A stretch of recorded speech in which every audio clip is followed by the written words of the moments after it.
So we've got people probably going to drop in and out all the way through the chat. There's zero structure for this one, guys. I just wanted to get us all together for the end of the year. This is our Christmas special, our Christmas roundup. Have a little chat, let everyone know what we've been doing for the past year, how we thought the year's gone, and plans for the future. Really, just sentimental old men stuff. Everyone's old.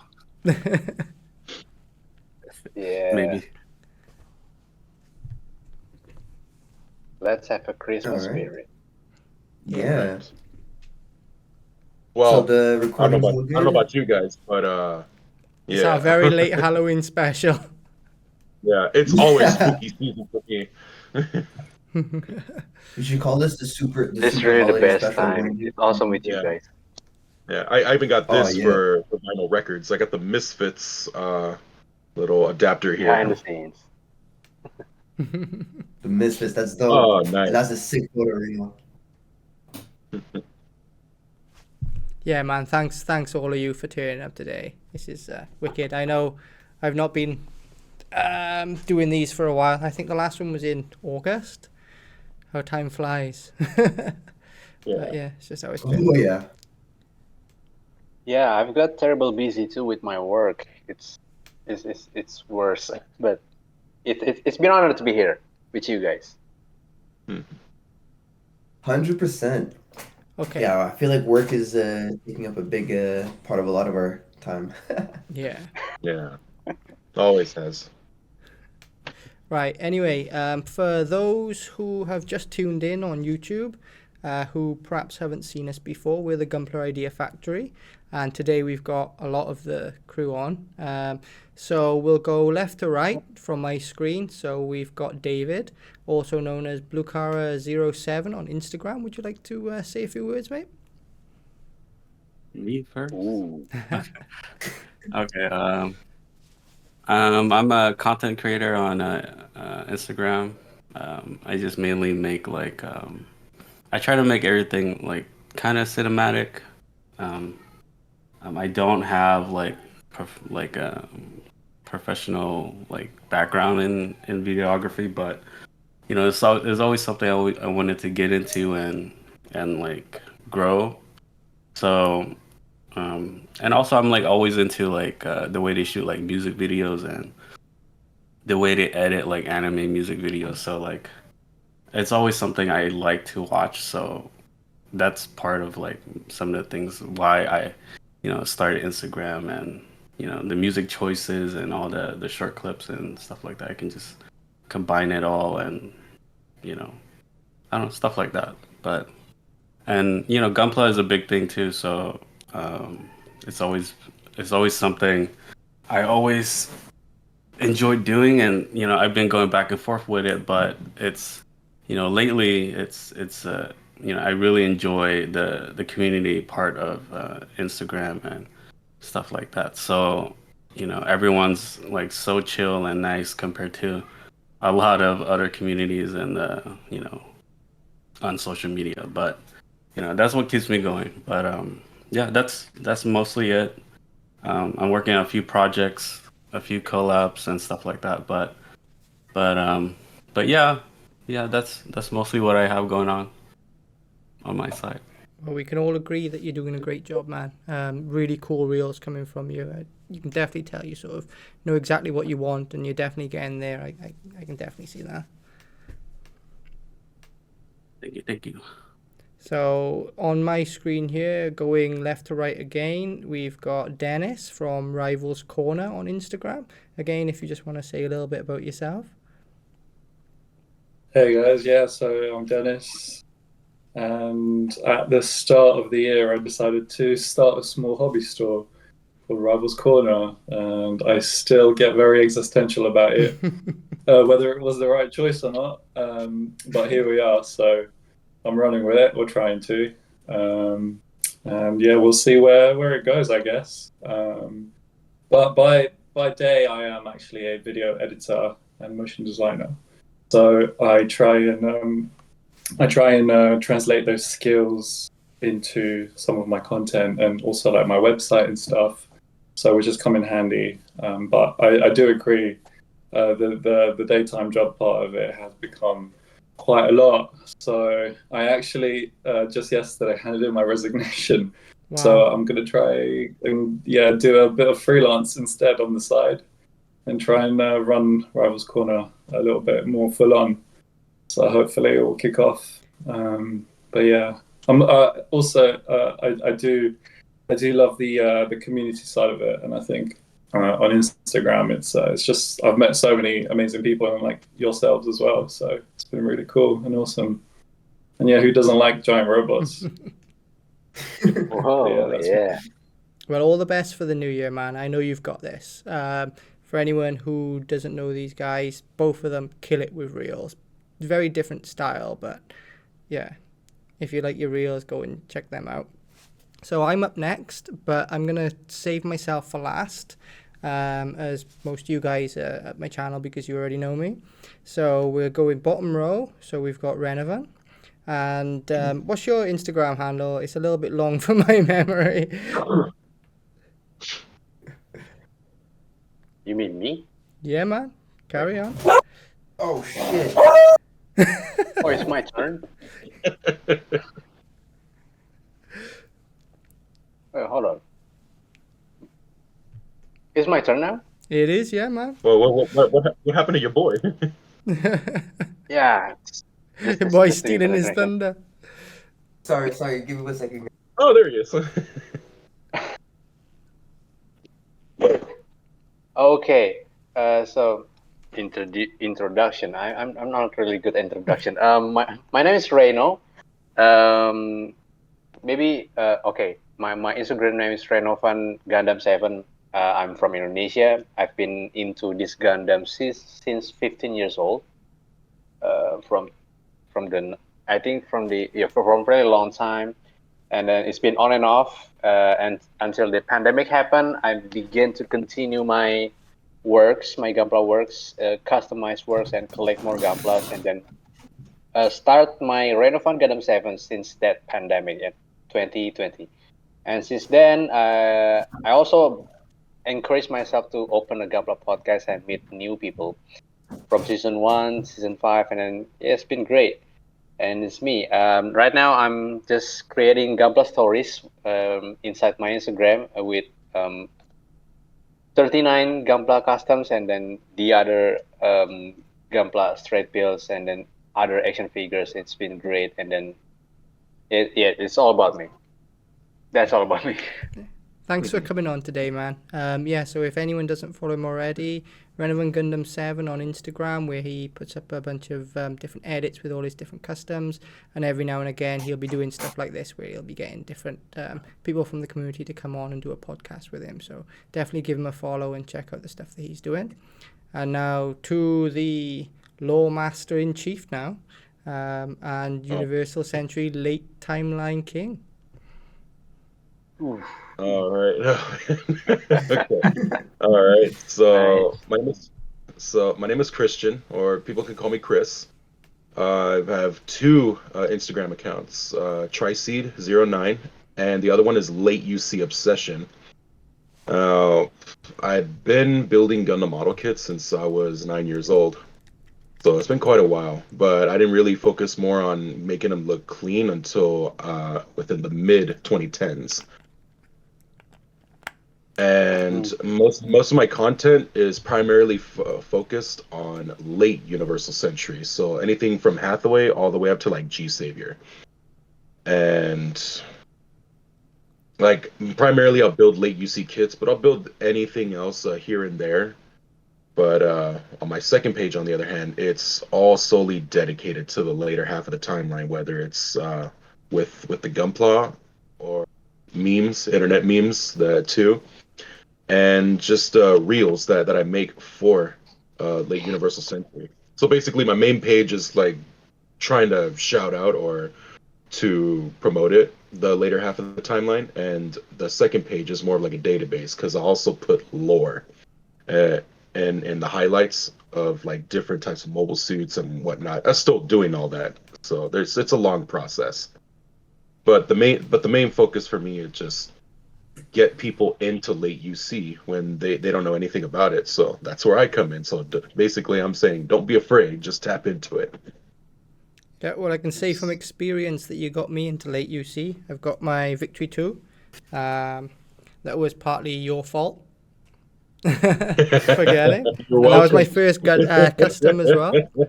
And for those who may not know him by his Instagram handle, you probably have seen his hashtag go around, Out for Blood Wednesday. So thanks for sort of that contribution to the community as well. I've had a lot of fun making different Out for Blood Wednesdays. Oh yeah, me and Gunpla Builder Dan, like we're just Yeah. like, we didn't even think anything of it. We're just like, what, just do it for shits and giggles. Next thing you know, a bunch of people started doing it. They're like, wow. Yeah, And so Man. I'm actually trying to start. that's Why, sorry, did, what were why you saying? didn't I ask Dan to come on as well today? Ah, well. Okay. Okay. Yeah, there was Well, actually there's another, let's see if he's online. Doubt it though. Anyway. hashtag. Yeah? Oh, sorry. Go ahead. No, I had nothing else to say, man. Okay. So lastly, there was actually another hashtag I've been trying to start since last year was Formula February. Just basically the whole month of it's like AOZ April, but with Formula Project mobile suits like F90, F91, the Crossbones, and yeah, Let's get it done, anything guys. that was made by. It's going to take Yeah. me 2 months to Anything crack that was open that F91 box anyway. Yeah. But yeah, that's all for me. Oh, so that's wicked. Thanks for coming on today, and it's great to see that your stream is working fine as well. We had him on last time, and we've had a bit of technical issues. Yeah. So it's nice to be able to see you this time as we talk. And then since day 0, he's been here. Up next is your boy, who stole Renault's thunder with his emergency It was crisis. accidental. my I boy. had Come on, was owning Trey. a dog, guys. I'm Come sorry. on, Trey. Let's hear your introduction, even though the man does not need to be introduced. What's up, guys? It's Trey, aka your boy creates. I think I'm gonna copyright that because I feel like I start all my stuff with that. But yeah, so that's my Instagram page, your boy creates, and I really do mostly just cool painted customs. I recently completed, recently be like a few months ago, completed Project Chimera. I have the Banshee right here that I brought up to the forefront, and that is the green one. I have the other 3 of them, they're like back there. One is almost like a hand grenade, and then the other 2 are pretty solid, but yeah.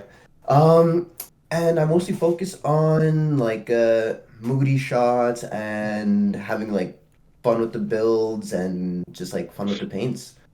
And I usually have my paint booth set up right here, but right now because I did start a new job and I'm waiting to get the equipment to work from home. So I'm waiting for those to come in, set that up before I reinstall the paint booth. So any paint projects are currently on hiatus, but that doesn't mean I can't have fun doing slapping some designs up on Procreate. And yeah, that's what I've been up to recently. Just doing some customs, start building my stuff, and just taking in inspiration from the community. Thanks, Trey. Thanks for coming on today. I'm glad you've managed to be able to get time to come on because you've missed a couple. I won't hold you accountable, don't worry. But it's nice. It's really nice to see you again today, mate. And it's nice to see Project Chimera actually come to completion. I can remember when we were talking about that. Must have been a year ago now, sending me the initial sketches and stuff, and I was like, man, I can't even imagine what it's going to be like. So seeing it all done, like, congratulations, that's come out really well. And I know we've also been talking about a few other things as well, so I'm sure they'll come to light in the new year, right? But yeah, man, thanks for having me. And again, it's like my first time meeting a couple of you guys. I met I've been working with a few you guys on the side.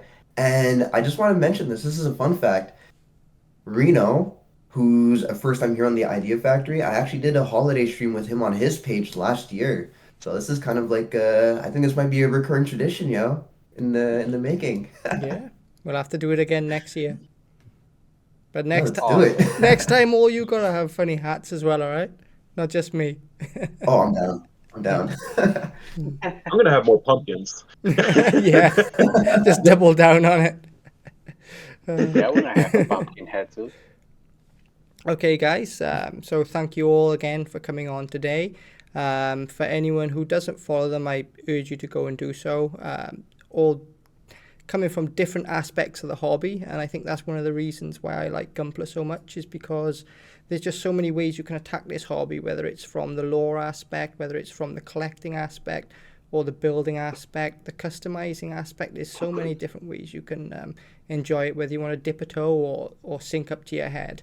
So thank you all for coming today. I think we show a lot of the spectrum of the actual hobby. Any sort of questions that anyone has down below, you can comment them down below or hit up one of these guys, and I'm sure there's someone who's going to be able to help you out. As for myself, I'm very new to the hobby. So I used to be into Warhammer, so I'm not sort of totally out of the loop when it comes to model building. But Gunpla I've been into for probably about a year and a half now. When I came to Thailand, it's just everywhere here. But you've all heard that story before. I won't go into it. Yeah, I've sort of took a step back with all the content creation side of things, because my side of work has sort of doubled down as well these past few months. And I'm actually really happy to announce, for anyone who is interested, I'm actually going to be working on a short film soon. I've got a decent amount of the script done, and I'm going to meet up with my director of photography. His name's Ruben. He's an absolutely amazing guy. He's worked on films like John Wick and Dune, as well as a bunch of indie stuff of his own. And we're going to basically shoot a film, and that's what's going to happen if we're very, very lucky about it. So stay tuned for that. I think it's stuff that's kind of in the vein of if you like Gundam, you'll probably like it. That's all I'll say. But yeah, that's enough plugging my stuff. Let's get into today's conversation, which is this battle royale. I have absolutely zero written down. I've sent these guys absolutely no script whatsoever, and let's see what we talk about, because as you all know, we like to talk. I can kickstart if you want. Like every sort of podcast that we do, we'll just go over our current builds, and then lead in from the current build onwards, sort of what we enjoyed from this year's offerings and what we sort of expect / want from the following year from Bandai. I think that's a nice place to start if you all want to go. And I'll do it the opposite way around, just to give a little bit of a shake up. So if we start from Trey and work our way back around to David, that'd be pretty cool. All right. Okay, so most recently, I finished up the Saikozaku Verka, and I'm not gonna lie, that was a blast. And there is one thing that I kind of got annoyed about, is towards here at the leg. I don't know if y'all could see that, but there's supposed to be a gold piece that goes in there, like this leg. But I lost this piece during the build. And yeah, that kind of annoyed me. But at least it's on the back, so you don't visually see it, like see it from the front. But that's been my most recent build. I do have plans to paint it. I really do want to keep with the red, because like out of box, that red it's so nice. It's so crisp. So I'm thinking of maybe like red, orange, and I'm trying to mix some purple in the mix as well. But that purple, it's very hard to balance that. Like I'm finding I'm having trouble balancing that purple into that palette. So that's been my most recent snap build. Prior to starting my current job, I started it in October. Like the 2 weeks before, I blasted through like my backlog. I built I had the amazing Exia that I finished. I had, where is it? It's kind of blurry, but the Curios right there, the Virtue right behind it, and I also did the Ale Strike, which is right there. And those are the most recent snap builds. I do have plans to do to paint the double O kits. So I think it was about 2-ish years ago. Yeah, it was about 2 years ago. I did the double O riser, and I dubbed that Omega Libra. So with the double O kits, I'm dubbing it the Project Zodiac. You guys could tell I have an affinity for developing my things, project whatever. So I'm dubbing this Project Zodiac. The double O is designated double O Omega Libra. I think I'm gonna name the pro Amazing Exia probably like Alpha Aries. Dynamis probably like Delta Sagittarius, and like I'm working my way down. So that's like the next project. I don't have any plans to paint for the rest of this year, 2023. And I do plan on 2024 being a massive paint year. So I'm blasting through, like, I have one kit left in my backlog, and I'm gonna blast through that probably like around Christmas time during the holiday season, and then start next year with a clean backlog, empty backlog, just paint everything, and yeah, that's what I've been up to.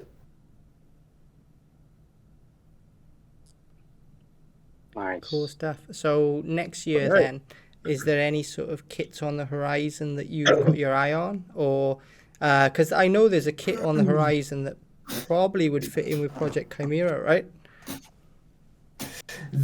Yes, there is. Okay, are we talking about the thing we were talking about on the Nah, DL? Should we give some light to it?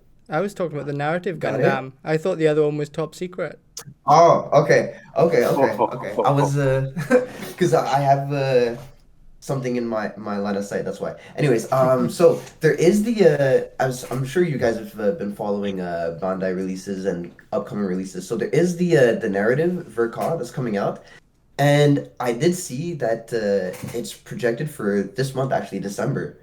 So I wasn't sure. Okay, I didn't look too much into it, so I'm not sure if that was pre-orders or the official release date. I'm more inclined to think that it might have been pre-orders, but anyways, I gotta look more into that. But I do want to slap that bad boy somewhere in the mix. I don't think I will make it like another variation, like another part of Project Chimera, and probably just do like its own standalone thing. But yeah, I do have that. Uh, Eyeballed. Then to kind of go with the Psycho Zaku, I've noticed that there's been a restock at a few of my stores of the Thunderbolt Verka. So get that to stand side by side with that. See how that looks. Um, and also too, the hanger for the full armor Verka. That too, I also want to get my hands on just to kind of complete the thing because I also like a lot of accessories. Hence, you see like the whole mega thruster system on that. I got like the full armor unicorn back there. I got my hands on the Barbatos expansion pack, master grade. Maybe about like what a few months into me starting the hobby. That was a blast to build actually. Um, Moving on to future projects there that I do want to paint. Um, One thing that is not confidential, well, besides Project Zodiac, um, I actually do have a collab in the works with Reno and our other group, the Three Gunpla, and we are working on I kind of just said it, Gunpla theme, and we decided that we're doing a like a forest slash jungly theme, and the kit I'm gonna use for that is actually gonna be the Barbatos Lupus Rex Full Mechanics, which is in the back. I've had that kit for a long time, and I'm looking forward to painting that one. And Nice. being that it's a full mechanics, it's gonna be a bit different because like it doesn't have that many small parts compared to a regular MG, but still looking forward to it. Nice.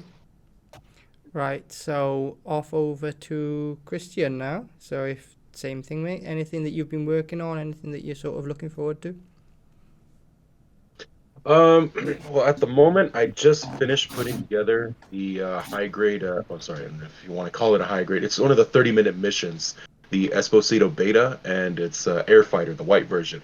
But I still need to take photos and post them up and make a reel out of those photos too.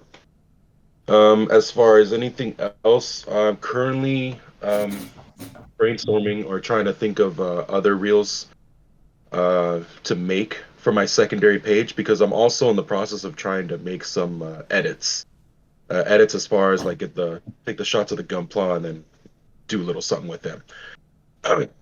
Still got to do something for some of the F90 mission packs, and then I have after the Esposito, the next kit actually that I'm going to be building after that beta is going to be the P Bandai Esposito Theta that I just got my hands on several weeks ago, and after that, I'll be jumping into master grades again.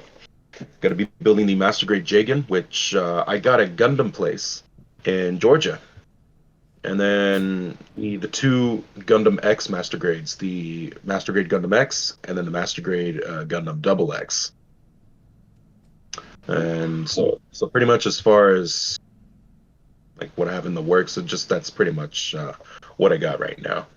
I'm actually currently making another reel edit of strictly like Formula Project. Basically, try to get people hyped up for the whole Formula February. Nice, man. And that's pretty much what I got going on right now. Yeah, I tell you what, if you want to Have see you anything built- that's sorry, man. If you ever want to see anything that's sort of different, then check out his page. He's always coming up with stuff that perhaps isn't on trend, but is stuff that's really cool, stuff that you just don't see. I was just going to ask, Yeah, have you built a lot of other 30-minute mission kits? So far, I've only built the two Espositos, Alpha and Beta. I'm about to build this Theta afterwards, but then I have 3 Spinadio kits in the backlog. I have the Army type, the Commando type, and the Knight type. And then I got a whole bunch of expansions for them too, mostly weapons and boosters and whatnot. So basically, it's like a budget-friendly version of the Gundam F90 and its mission packs. Nice. So yeah, because unfortunately they made the F90 a P Bandai, which still, to me, in my opinion, is a stupid decision on their part. I always find the 30-minute missions, they're like Lego, aren't they, basically, for Gunpla? Yeah, just mix and match. It's like, okay. You can do whatever you want, yeah. They're well fun. Mm-hmm. Yeah. Are they gonna do the Armored Core 30-minute, 30? Oh, yeah. What is it? The Armored Core collab with that? I'm looking forward to that so badly. Yeah, that's sick right there. That's such a perfect fit, isn't it? Yeah. I tell you what, the only thing that's a problem here in Thailand is unless it's sort of like mainline Gundam. If it's mainline Gundam, there's stock everywhere. But I've had a little bit of a hard time finding anything outside of, those Gundams. Like, you don't really see 30-minute missions. And I've been after the Kotobukiya stuff as well for the longest time. Like a Thor, and even the Metal Gear Rexes, they're just not available here. They just don't seem to import it at all. So you can in my case, order it anywhere. Sorry, go ahead. Oh, no, sorry. In my case, I don't even think they've made it for quite a while, but I'm trying to get the original 3 changing arms systems for the Kotobukiya Liger Zero, and I can't find them anywhere. Or even when I look online, like let's say eBay, they're pretty damn pricey. We need to find a friend in Japan who can sort of scour all the secondhand stores for us. Yeah. Anyway, if that's it, man, we'll get over to Reno now, is it, and see what Reno's been up to. What I've been up to? Okay, this year, maybe I just completed 2 straight builds. Gundam Aerial built the high grade, and actually 3. The second one is Exodia from the Yu-Gi-Oh, and also from the Exodia is a Blue Eyes White Dragon. It's this amazing dragon right here. They look like big kits. And after that, I keep meeting new people in the season 5 of my Gunpla podcast. It's been amazing, and created the Gunpla Tears Gunpla project to end this year. And then, okay, most of my time this year, I've completed the my own Gundam build stories. It's called the Gundam Alternate Dimension. So it's been like I'm creating I'm creating like certain stories to be combined between the battles between my Gunpla customs and my straight builds, all into a massive chaos, massive battles, massive fights, everything with certain of Gundam main storylines to be combined massively with the my own storyline. So it's been like that. It's been chapter 1, it's been chapter 2, and next year it will be the chapter 3, which I'm currently working on. Spoiler alert, I've been creating the first 3 images, if you can see right here. Hmm. It's, Nice. it's been more like comics, but I've been creating the second image as well when he meet the other fortune teller guy, another Gunpla custom as well. So it's be like I'm preparing my Gunpla stories based on the alternate choices between Gunpla builders who've been helping me creating the storylines between my Gunpla custom and Gunpla straight builds. For example, when one Gundam Unicorn and one RX-78 got dragged into one dark hole, one random dark hole, dragged into one strange world, and then suddenly they met one strange Gunpla customized, and then randomly fighting each other. It's been like that. It's been crazy. It's been chaos, but I love these stories. I've been keeping my eyes on every followers, every Gunpla builders who's been choosing every path, every choices to maintain my storylines. It's been nice. It's been fun.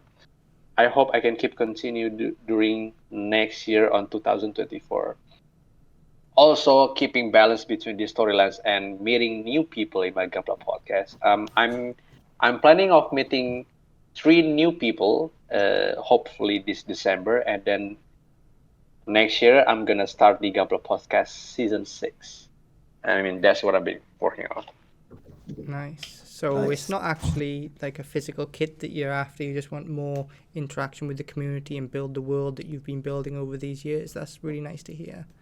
I did want to ask you as well. Do you read Marvel comics much at all? Not that No. Marvel comics, no. Mostly I only watch the Marvel movies. Right. Okay. Because I don't. Have we got any Marvel comic readers here?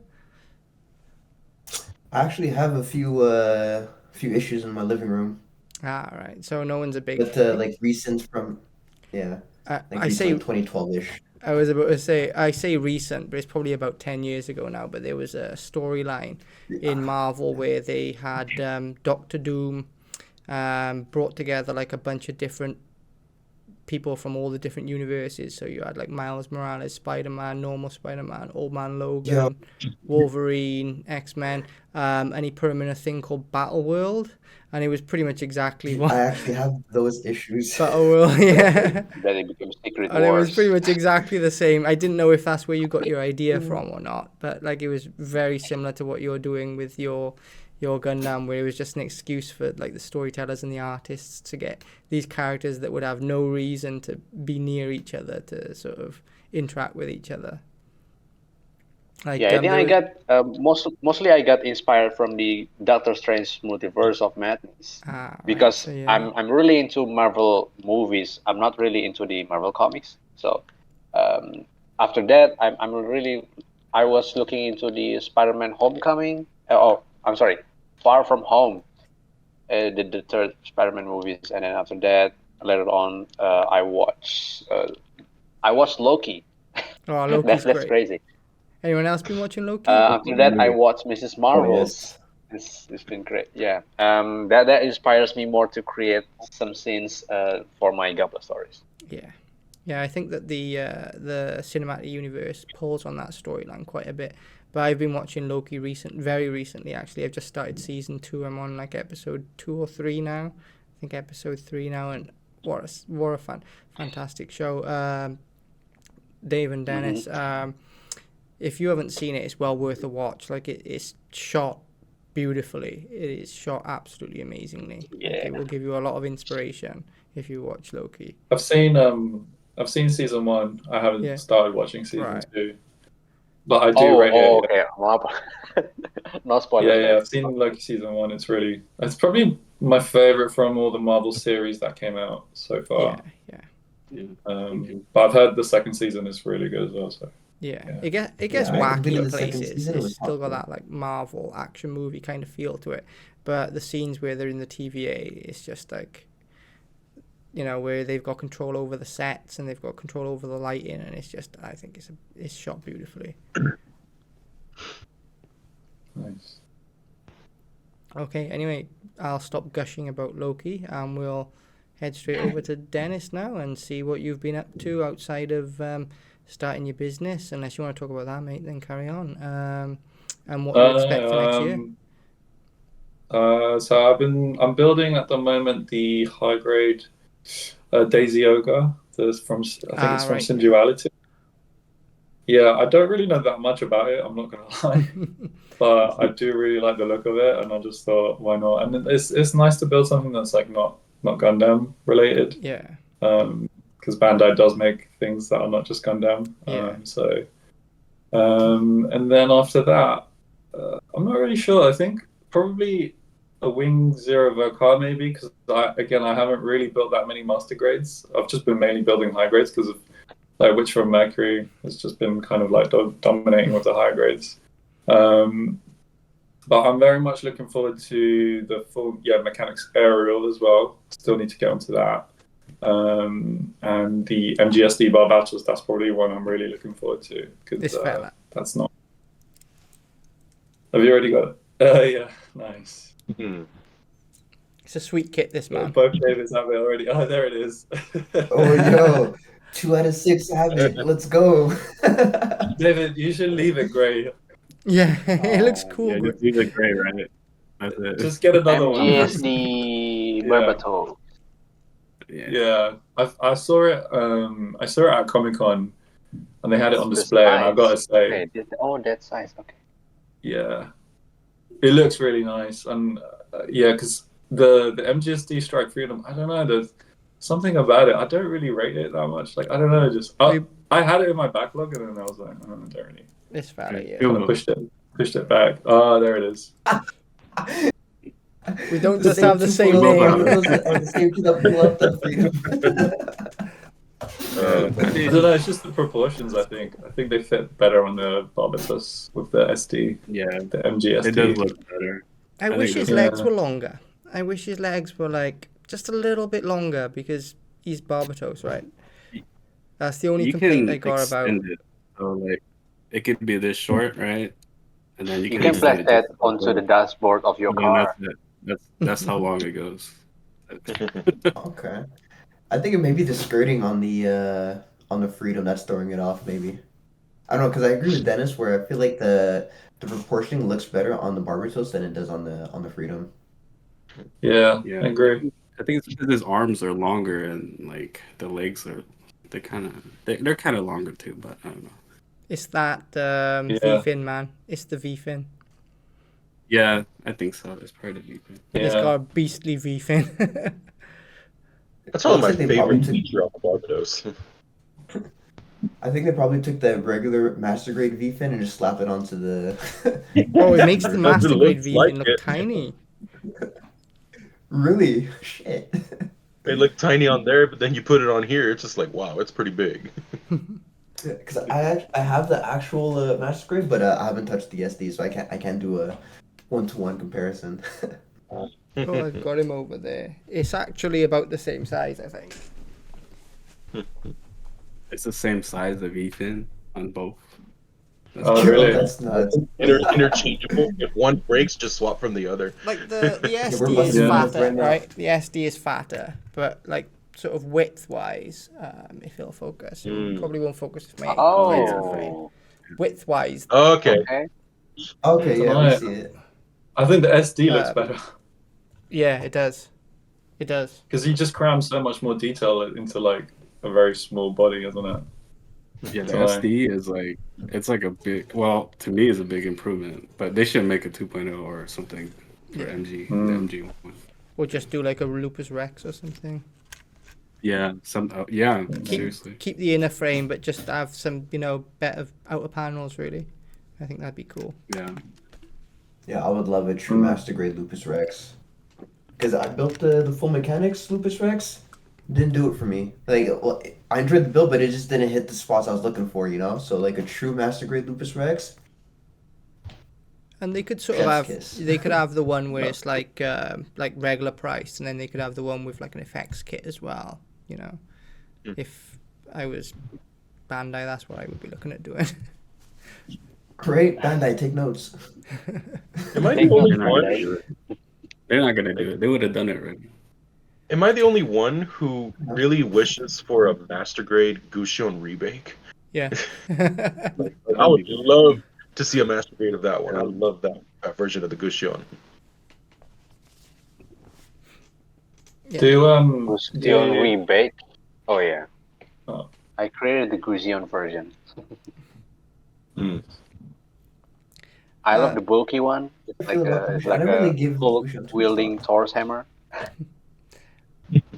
For me personally, I'm not really that big a fan of the other mobile suits in IBO. I love the series, but I think sort of design-wise, a lot of the other kits kind of look too gruntish for me.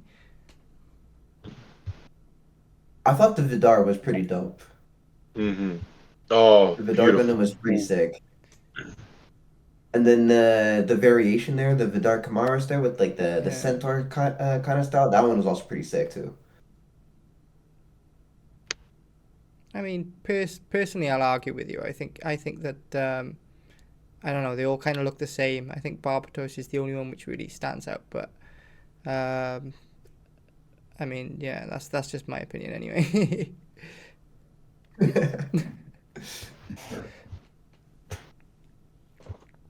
So, any new kits that you think are in the pipeline? Coming out next year? Yeah, let's put the tinfoil hat on. Let's see what we think. Oh, I'm not sure, to be honest. I just want to see like something non-Witch from Mercury. I mean, Master Grades would have been nice, but I don't really know. I mean, I'm really looking forward to the narrative Vokar. I think that would be cool. Do you think we'll get another PG? Do you think that's in the? It's been what, 3 Oh, years? that's a stretch, no? 3 years. Oh, has it? I don't know. Since the PGU, 2020, isn't it? Okay. Don't know. No one knows. I'm not sure. Hold on, let me I'll pull it up. Yeah. I've been building some clear kits actually, and I don't know if people are fans of clear kits, but I really like them. I think it's like a nostalgia thing for me because I'm a 90s kid, so everything was like, like your Game Boy used to be like a clear, or you can get like a clear color Game Boy.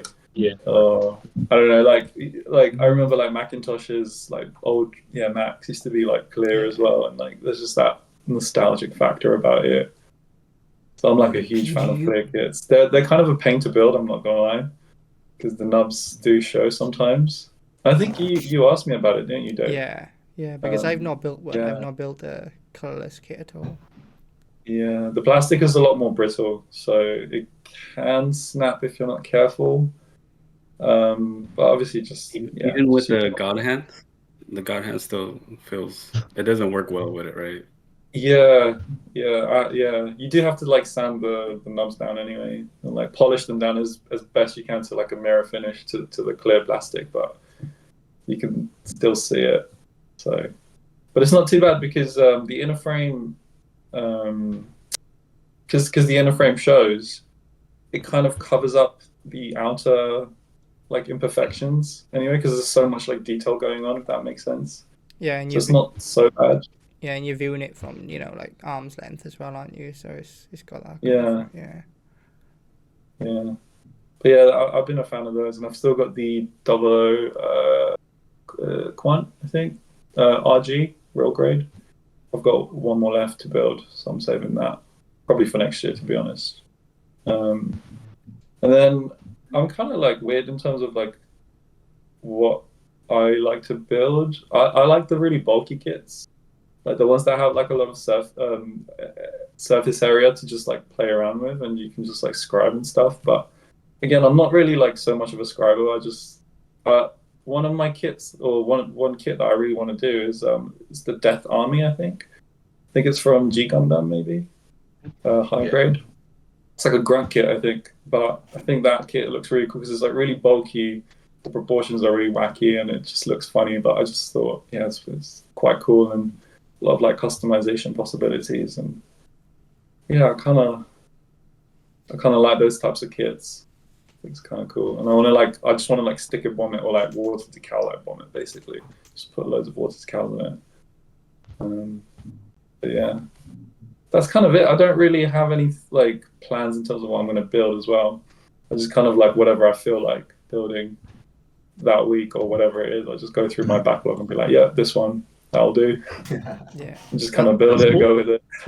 I think that's one of the reasons. Like, I know a lot of new people who are into Gundam. They see people with like massive backlogs, like us. But that's the kind of the reason for it, isn't it? It's more like a Gundam library. It's not so much of a like, oh my god, I've got to build this, or it's like weighing on you. It's like, okay, if I feel like this today, then I don't have to worry about it being out of stock, or I don't have to worry about shipping, or do I have the money for it right now? You can just go pick it up and build. I think that, if there's anyone sort of new to Gundam coming in, watching this and listening to this, that's kind of the reason behind the backlog. I think that it's a perfect example of that. Yeah, pretty much. Good. But yeah, that's me. Cool stuff. Right, we're on to David. So David, you've had a very busy year, very, very busy year, in terms of customs as well. So if you want to go over them, then we're all ears. Or if you want to talk about recent stuff or anything that you've got planned, then yeah, I mean, it's your turn in the chair, man. So I'm still working on the Freedom, the MGSD Freedom. I've been holding it off for like a long time. It should have been done like way long ago, like maybe months ago. But I just need to finish the legs, so like the legs just need to be layered in like some color and all the panel lining and whatnot. But this should be done by the end of the year, along with this guy. So I have this as well. So I'm trying to finish this both by the end of the year, so I can start on like maybe like a resin kit, my first resin kit. So Is that the full armor that's that you were my showing goal. off? What is it? Is that Yeah, the full armor? armor Full one, armor, but yeah. it's the one it's not the complete full armor, but it's like a light armor one. So maybe it'll be a little bit more easier for me to like dig into the resin world and stuff Dip like your that, toe. because I always been worried about the toxic part of it. Yeah. So I don't know. I just got like the filter and this dust sucker thing. So like Yeah. I'm just gonna, hopefully it'll be good. So like I'll wear a mask and all that stuff. So Yeah. I already tried to work with like resin weapons in the past, and they seem to be cool. So maybe it won't be as bad. But the part that worries me is the drilling and trying to make sure that things fit. So that's the scary part. Yeah, man. Well, And there's like mold issues and whatnot. well, if you need to take away, that's nice and easy, and you've got putty if you need to add a little bit as well. So it's it's not set in stone. Like when you work in a kit that's just plastic, right? You've got the plastic, and that's kind of it. You can't cut too much, or if you add, it's quite noticeable. But I think with resin, you're gonna once you put that base coat on, no matter what's underneath, it's not gonna really show. I think some of the worries you got there are probably actually solved by it being resin. Right. Yeah, I mean, it seems like a lot of people.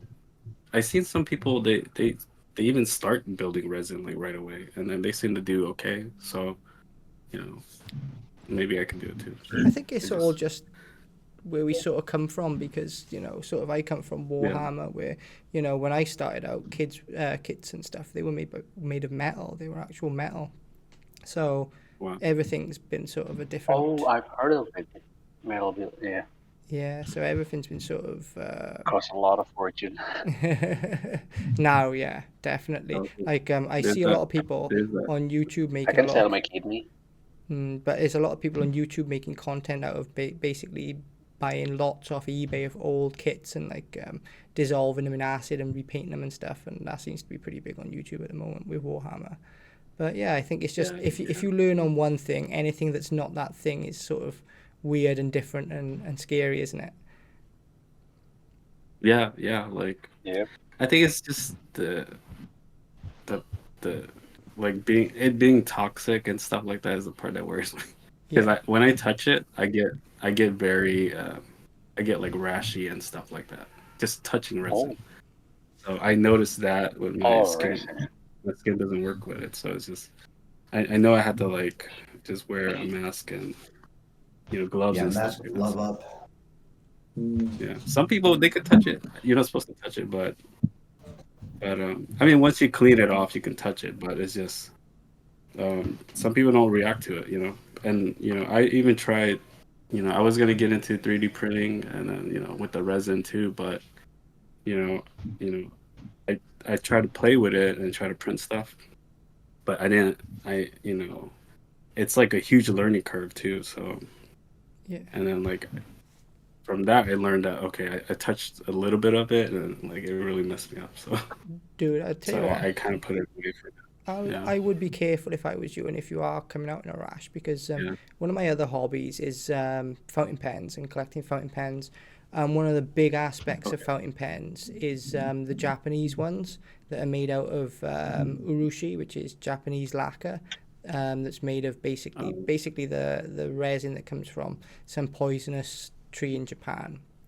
But some people, even though it's cured and everything, and it's technically safe, some people will like literally touch a pen and they'll come out in a rash. So some people do have like an affinity to it, and if you're one of those people who is, then sometimes it's just better to be safe than sorry, isn't it?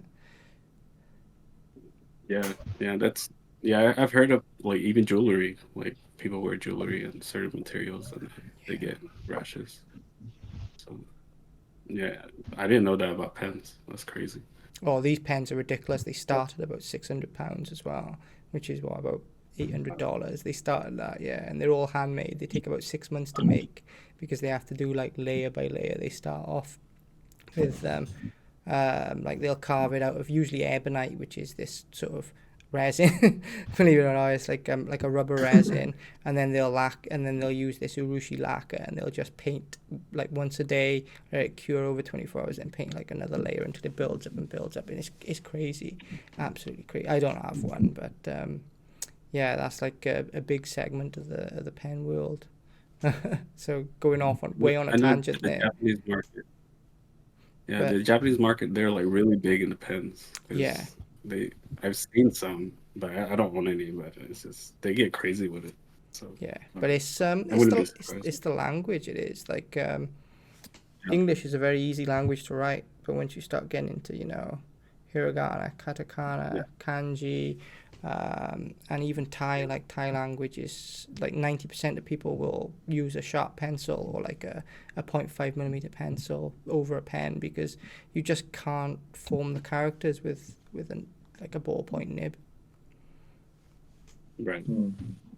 Crazy. I did not know that. Same. All right, Oh, guys. that's me now, isn't it? Oh, sorry, man. Still not done. Just give me a second. All right. So I painted these. So like, this is like the blue-black of the Gaia notes, and like it doesn't.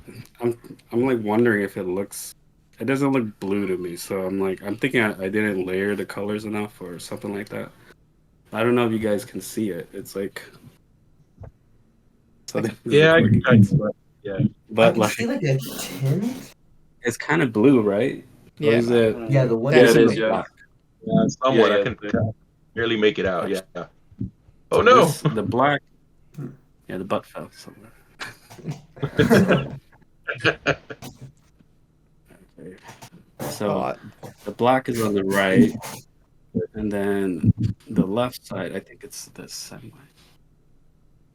I tell you the I guy can't even to tell at this point. I'll tell you the guy to chat about with those, man, is Gunpla Builder Dan, who we mentioned earlier today. Like, he does these crazy chameleon colors. So if there's anyone you want to hit Oh, up yeah? about, have a chat with him. He does these absolutely crazy chameleon colors where it's like green and purple and black and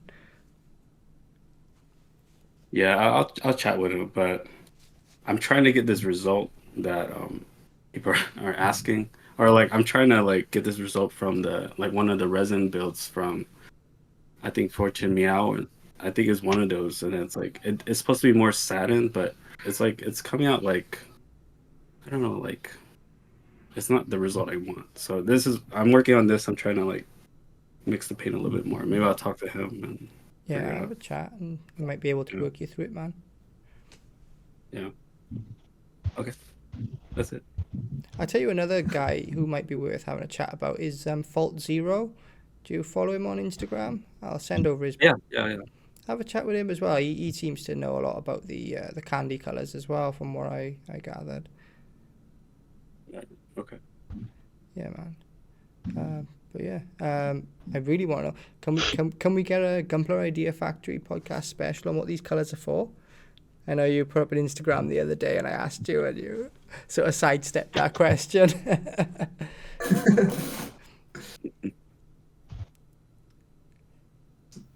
Wait, Silence is golden, man. Yeah, no comment. We get it. This is my life. This is my life. wait, what happened? Who's the question for?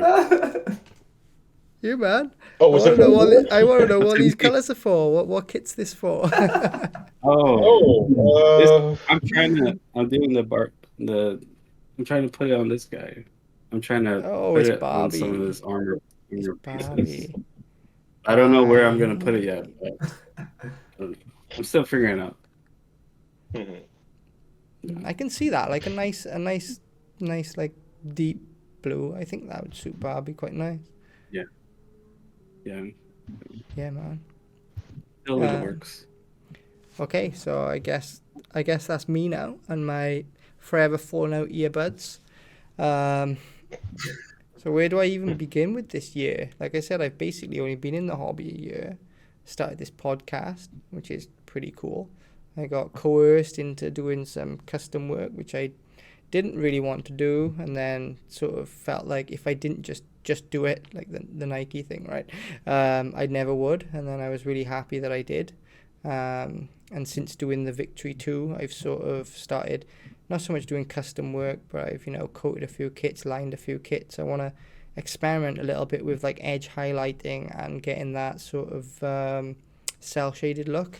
So I've just started, not finished him yet, but here's RG God Gundam, that's been in my backlog since the dawn of time.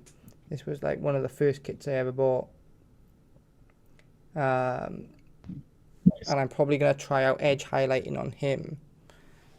What I usually find is kits that I don't really have any affinity towards. Like there's some kits that you see in Char's Counterattack, or like the Zaku 2 that I did, where it's like I really wanted a Zaku 2. I didn't want my version of a Zaku 2. I wanted Char's Zaku, so I didn't really mess around with it. But stuff like the God Gundam and the Victory 2, where I don't really know too much about the lore of the kit or what it's meant to be, I find I can have a lot more fun with.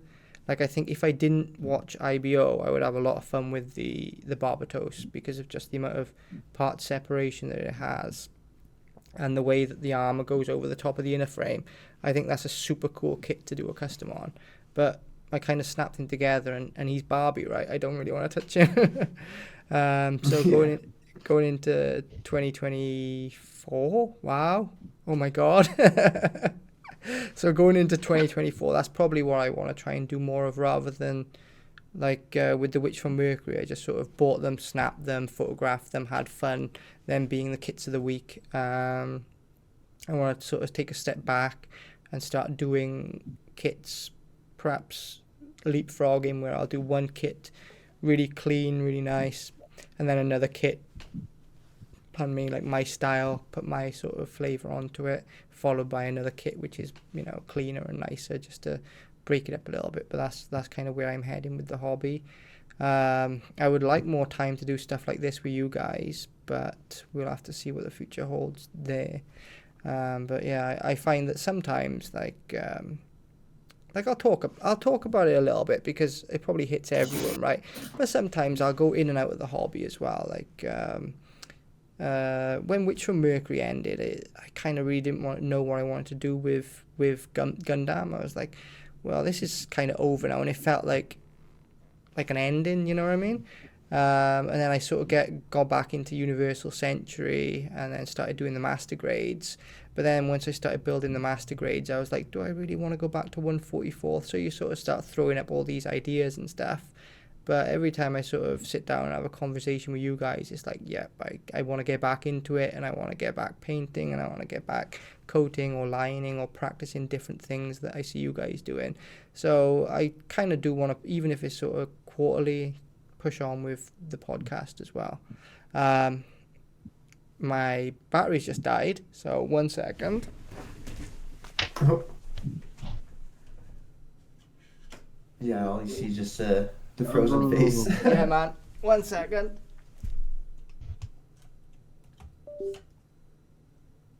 Oh, Hey, that's a cool background. Yeah, what Cue the happened? elevator.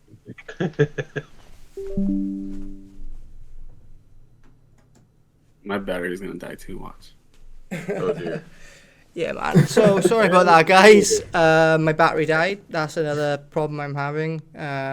Equipment. Once you start actually doing more and more and more and more, everything sort of gets out of hand a little bit. And finding stuff that's compatible with other stuff is just nuts. Like I was just talking to Trey before we started. I was plugging my Fujifilm in, and I like using my Fujifilm because it charges over USB-C, whereas Canon in their infinite wisdom decided that if you want it to charge over USB-C, you have to buy the, you know, £2,500 model. You can't do it with the RP. So you gotta love companies gatekeeping like that. I don't know how Sony is now, but they used to be exactly the same back in the day. You had to buy the R to get basically half the features, or the S. But yeah, so I'm using it right now, yeah, the S is it? and it's charging. Nice. Wow. So jealous. What else? But yeah, I was plugging in my Fujifilm, and as soon as I plug in my Fujifilm, Discord would be fine. Open up OBS would crash, Discord would crash. So I try it the other way around. Open up OBS, plug in my Fujifilm. Cool. Fujifilm works. Open up Discord crashes, OBS crashes. Went over to the Mac, and I couldn't get any sound out of my mic. Oh my god. It was a morning of technical difficulties, man. Yeah. So They're that's just like, I David, don't I just wanted to ask, what do you shoot with on like your reels and your videos? my Instagram stuff for the Gundam is all on the Canon. I kind of like how the Canon makes the Gundam look. My Fujifilm equipment, it's got its own look about it, and I find it doesn't really gel that well with models. Like if I'm using the 56, it's too sharp, and it just makes them look too plasticky. Whereas if I'm shooting with my 35 on the Fuji, it's sort of too filmic. Whereas the Canon has that balance where it's soft enough that it takes off that sort of like model feel to the models, but it's still more than sharp enough, especially when you're looking at it on a 1080p phone screen. So yeah. But, Nice. I mean, if I had the choice again, if I had the money and not the equipment, I'd probably go Sony. I used to shoot Sony. I used to shoot Sony back when it was the A7R3, and I had a full Zeiss setup. I had the 25, 40 macro, and 85. So I had a full Zeiss setup as well back then, and I was like. But yeah, if I had to buy that now, or it cost twice what it did back then. Everything's just sort of price creep, doesn't it? Yeah. Everything's gone up. Yeah, but I sort of decided on the Fujifilm back when it was the Ep.4. I decided on Fujifilm, and once I started investing in glass, like I didn't really want to swap over to another system, because then you just end up having to rebuy all the lenses when I've got perfectly adequate lenses here. So it kind of trapped me. Yeah. Yeah. Yeah, we were chatting about this, weren't we? Like when we were supposed to have that last Yeah. podcast, but you're a Fuji shooter as well. Yeah, so yeah, I've got a X100F, and I agree it is more filmic. Whereas we've got a A7R4 now. We had the 3 Nice. before, and it's just such a like all round like workhorse type of camera, and like the lenses and stuff as well. Yeah. It's really really nice to shoot with, and even like the cheaper lenses, they're so good. Like some of the cheaper primes as well, they're perfectly fine, and you can get some pretty amazing results with those I find lenses as well. it's when you can't control your atmosphere that they start showing their faults. Like if you're shooting into backlighting, or if you've got stuff that's got edge highlighting, it comes out with really bad chromatic aberration. Like the purple fringing and stuff. That can be very hard to get rid of if it's too much. Yeah. I was sorry. I was also curious. Other David, what do you shoot with? Who? David, I don't know. David. Blue Cara 7. Yeah, Blue Cara. Yeah. I shoot with the A7 IV. Nice. I mean, I had the A7R2 back before this. I mean, it's good too, but the A7R4, you have that one, right? You just got it. Yeah. That's a nice camera. Yeah, it's amazing. The touchscreen and the flippy touchscreen, it changes a lot. Yeah, they should have had that since the beginning. Yeah, agree. Have you seen the touchscreen on the X-T5? I thought I'd never use this in a million years, right? So flips like normal, like a normal screen does. See. So it's touchscreen too?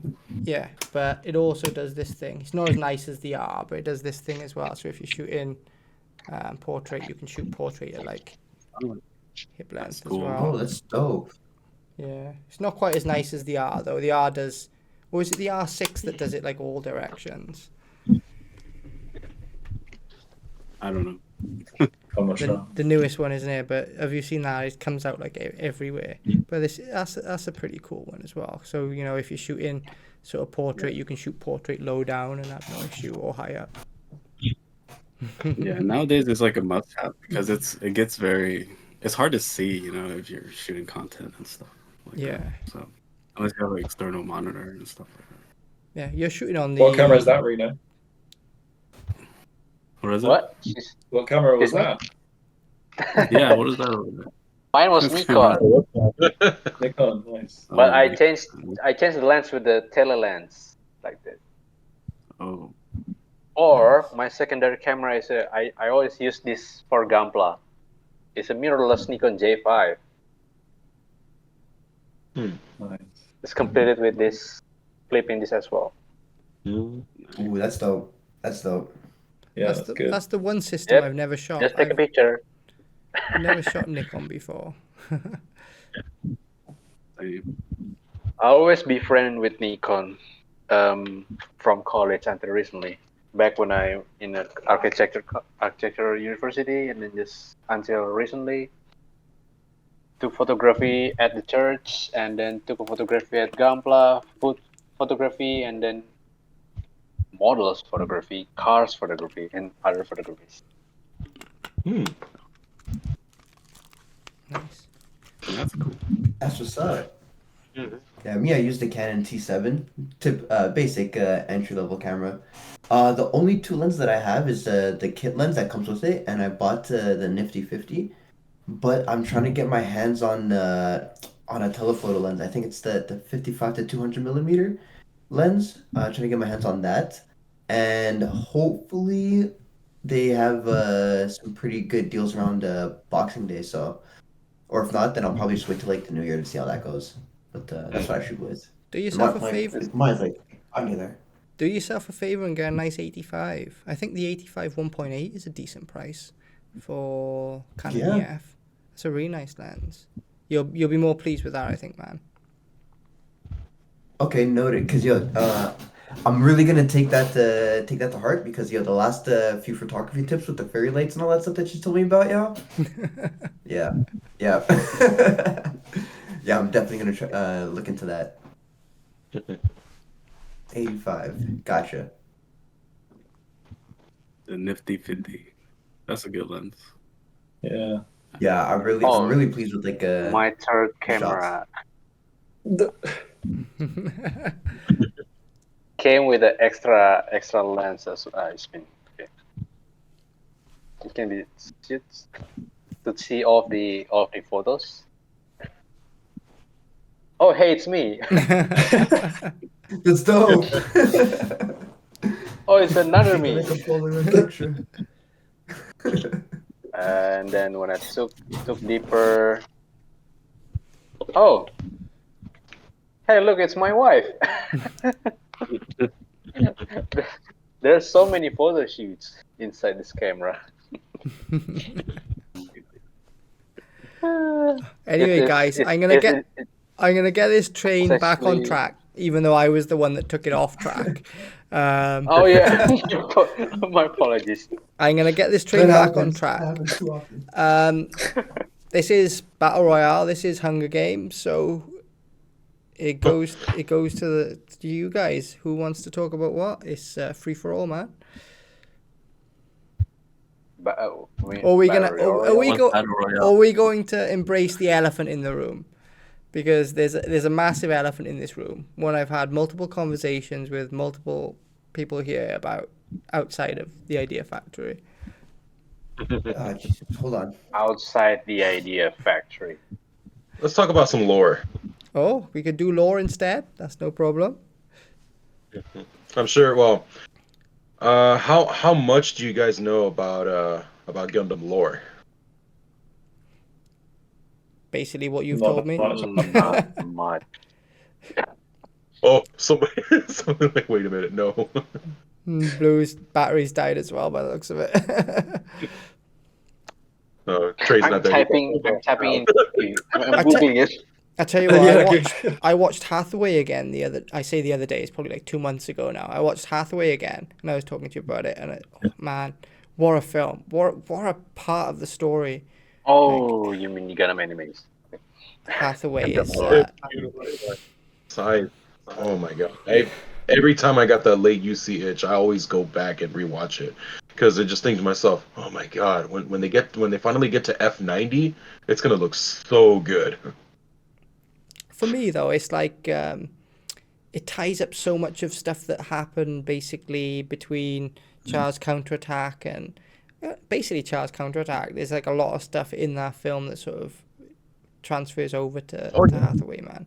And like the more I sort of delve into early UC, the more I sort of understand that section of the timeline. I'll not pretend I know anything after that, but definitely, Mafty and basically what draws him to do what he does.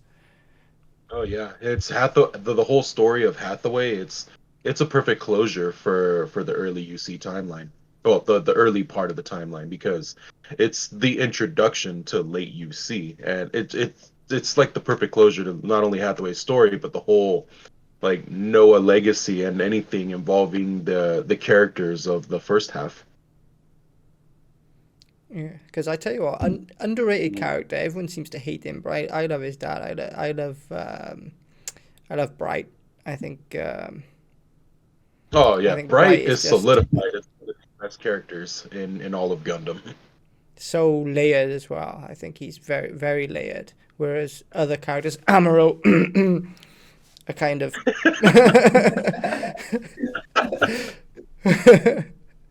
very one-dimensional. Oh, yeah. Oh boy. Yeah, and I still have to watch finish original G Gundam, so I can't really pitch an opinion on how the characters started or where they're going, because I kind of just nitpicked like the wiki here and there, so I have like a general idea, but like I kind of want to watch all the series in completion before I even touch that conversation. Ah, got it. Yeah, man. You'll When is the next movie coming out? The Hathaway Part 2.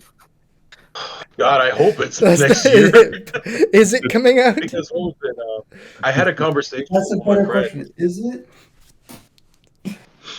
Because one of the conversations I had with my friends is because the composer the composer for the music, Hiroyuki Sawano, because he was solely focused on with Attack on Titan, and now that Attack on Titan is over, what was it? From what I heard, is that now he has the time to focus on more music for the other two Hathaway movies. Now that Attack on Titan's Yeah, done, the two Hathaway Oh. movies. yeah, Wow, It's a that's 3-part movie. Okay. yeah, 3 parts, and each movie is based on each novel. right. It's because apparently there's 3 books of Hathaway's Okay. Flash, and each of the movies The is music based is on. so good. Okay. Okay. And it ends. Excited. But I hope they don't change the ending. I won't spoil it for Yeah, anyone, I hope but they don't. I hope they don't. For Because- God's sake, do not do a Witch from Mercury. Like, don't do it. Yeah, Alternate dimension. Change the whole Universal story. Century we're talking about. Look, There ain't gonna coming. be no happy ending. Yeah, Universal Century is like, oh, you want a nice happy ending? Oh, we can fix that. That's what I love about UC though. It's like, why bother fighting? It's like, well, what else are you gonna do? Lie down and die? And that's basically the feel of the whole UC. Pretty much. And that's the thing, like I describe it. It's like an old saying too. Universal Century, I believe, brings out like it's probably a good example of the saying because the first part of the timeline has the first part of the saying, and then the second half, which I love to focus on a lot, has the other saying. It's just like there's an old saying, hard times create strong men create good times create weak men create hard times. So I would say that early UC would be representing of hard times create strong men and strong men create good times. Whereas late UC would be good times create weak men and then weak men create hard times. And the cycle would just repeat from there. There's another saying as well in Japan, and another thing that I think that is sort of mirrors as well with, because when you're talking about UC, you've really got early UC, haven't you? Which is the 78. Then you've got Unicorn, then you've got late UC. I think that's the divide that most people can sort of agree with, and it sort of reminds me of like the Sengoku era where you've got Nobunaga Oda. The second guy, Hideyoshi Toyotomi, and then Tokugawa Ieyasu. And there's a saying as well where the three men once gathered round a garden to watch a bird sing, and the bird wouldn't sing. And Nobunaga Oda said, if the bird doesn't sing, kill the bird. Hideyoshi Toyotomi said, give the bird a treat and maybe it will sing. And then Tokugawa Ieyasu said, leave the bird alone, it'll sing in its own time. And I think that it sort of mirrors that as well. I could see that. Yeah. Yeah, there's a lot of stuff. They put a lot into it. And yeah, really do. They really. That's probably the one, and I personally feel like it's one of the most intimidating things for a lot of new fans because for Gundam because Universal Century is such a massive timeline, being the original one, and it's just much more easier for newer fans to get into the alternate universes because they themselves would just have their own standalone stories. Yeah. And I have my own personal favorites, but of course, like as much as I love Universal Century, I still love Double O. Wing was the one that got me into Gundam in general, so I always have a soft spot for that one. And Gundam X surprisingly grew on me. Like that's another one that people soon realize that the Gundam X is basically a what if version of Universal Century. Like what if instead of one colony dropped, all of the colonies dropped on the Earth? Like it's a crazy scenario. And I like that, a different twist on Gundam. from a building point of view, like I tend to get drawn towards those kits at the moment as well. I don't know if it's because I'm sort of like fed up of my favorites, Strike Freedom, Barbatos, and then like everyone at some point I've started collecting 78s. They've just sort of gathered around me. So I don't know, when I see stuff like the Turn A, or like the X or the Double X, or even like the Victory 2, like stuff that's weird, I'm drawn to it. I'm drawn to it a lot more than like we were just talking, like, even though it's reviewed brilliantly, something like the Ale Strike or the Sword Strike or stuff like that. Like, I tend to sort of look towards the weirder kits for some bizarre reason. Oh yeah, yeah. Honestly, like I do the prop.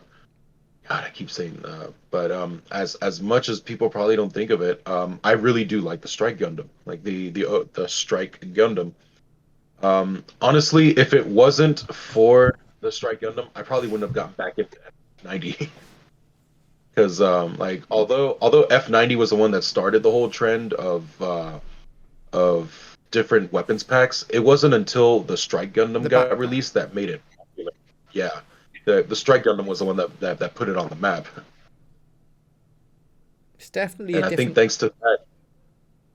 Oh, no, I'm already done. Sorry. Yeah, it's definitely a different take on the Gundams for sure.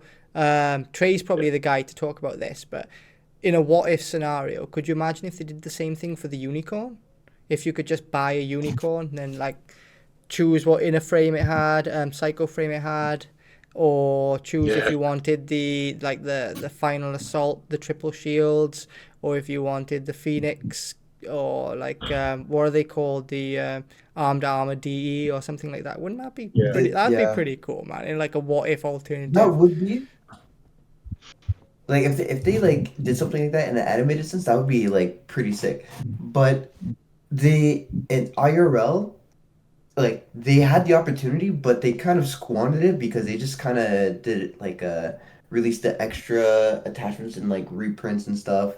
Yeah, So it's like you get the Banshee, you get the VN and the BS, you get the Banshee Norn, you get the XC, and then the one of the DEs, and like they kind of like split it up amongst the kids, so you can't really like unlike the alphabet packs there, like for the F90, like Mhm. if they did it like that, that would have been amazing. Um, Although I feel like that is something that would have been gate kept behind the P Bandai logo.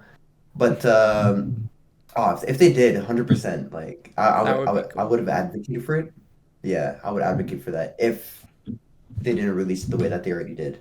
But 100%. So going off the back of that, tinfoil hat back on, I think this is where they really nailed this off against the wall with the, like, everyone wants a Unicorn 2.0, everyone wants an Exia 2.0, but they've just got so many kits based on that model that they sort of, they can't do a 2.0.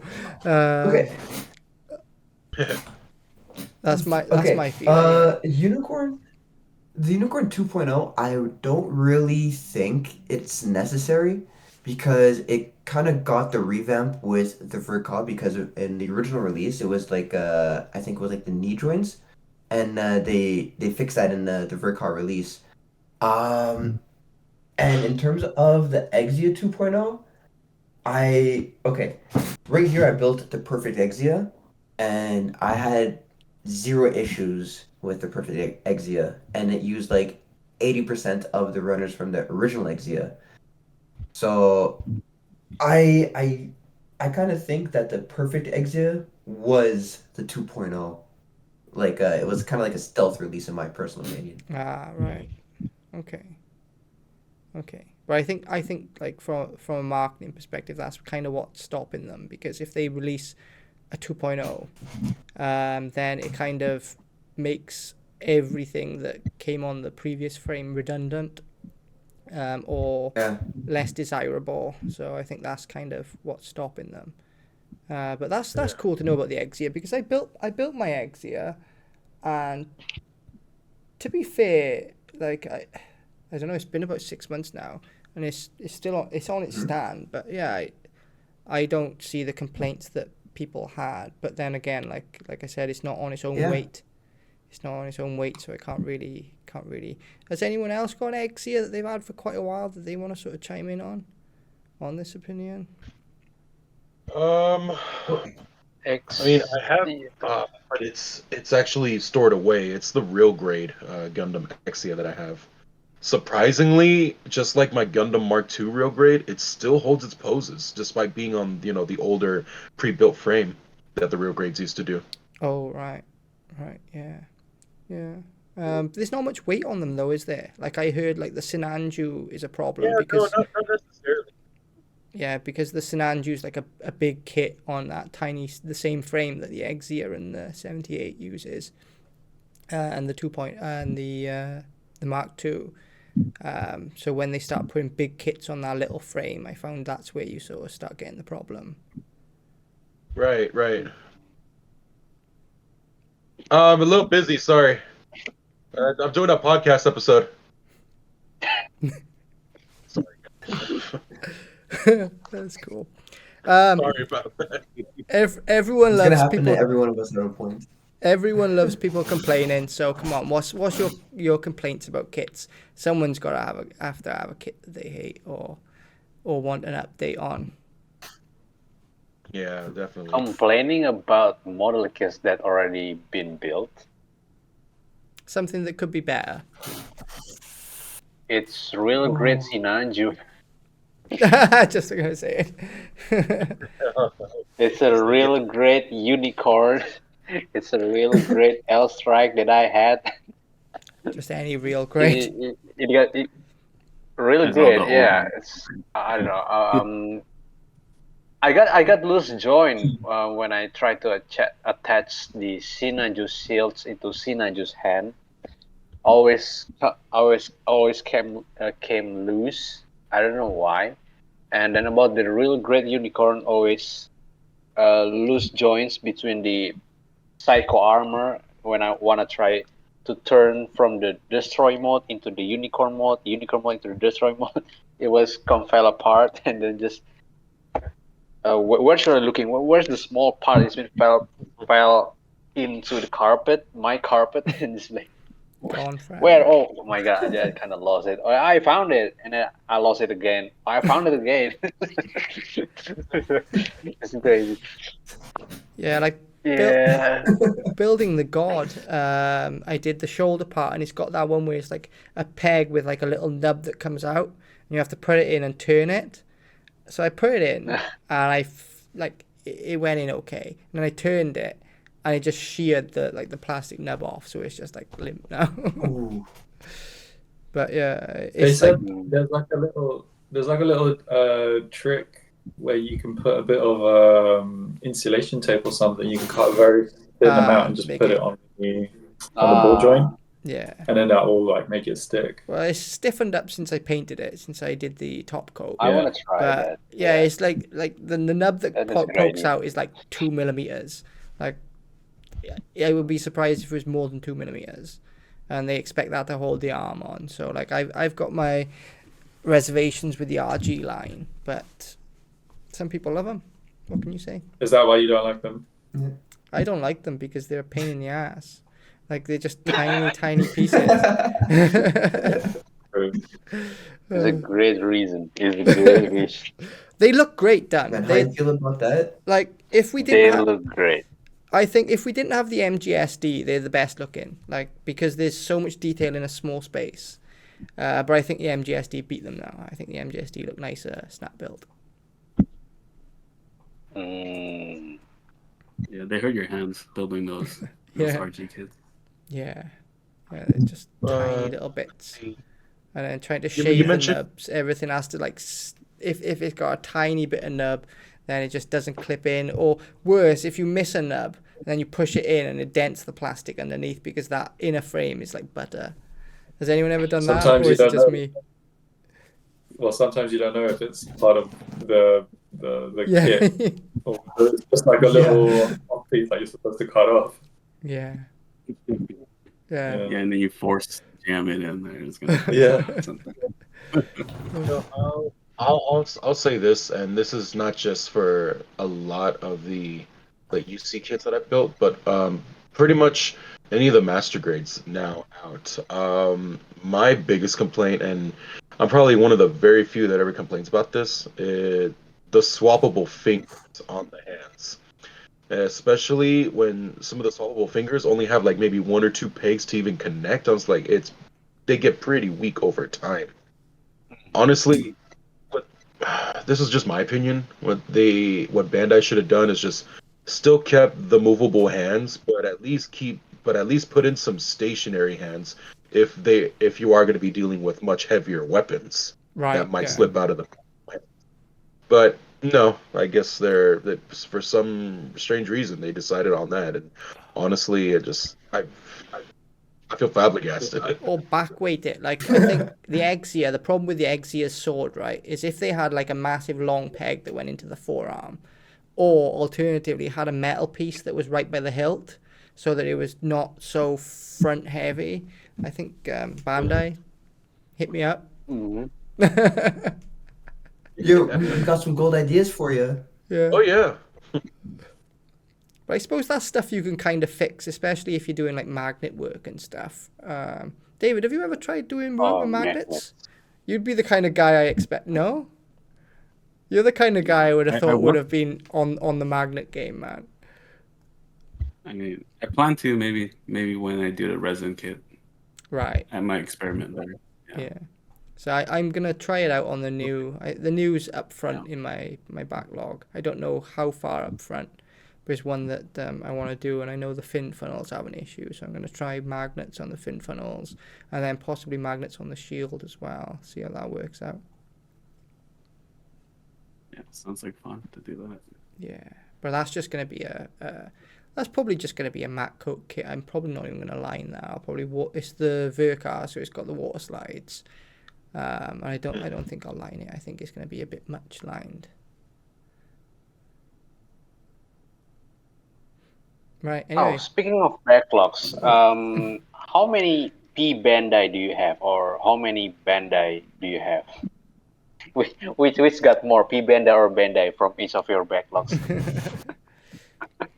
For backlogs, one. I don't have backlogs, so I cannot answer my own questions. You don't have a backlog? That's cool.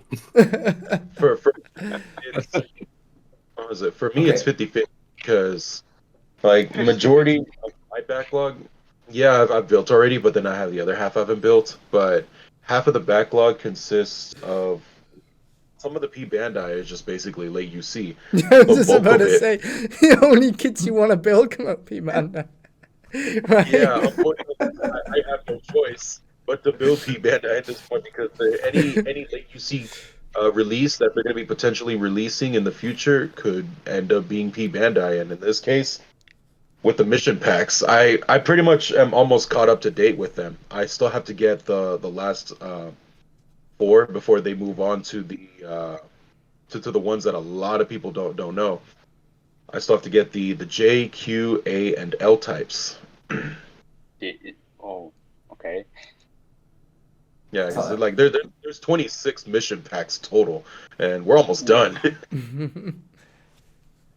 Yeah, because one for each That's letter of the alphabet. That's pretty cool. Jeez.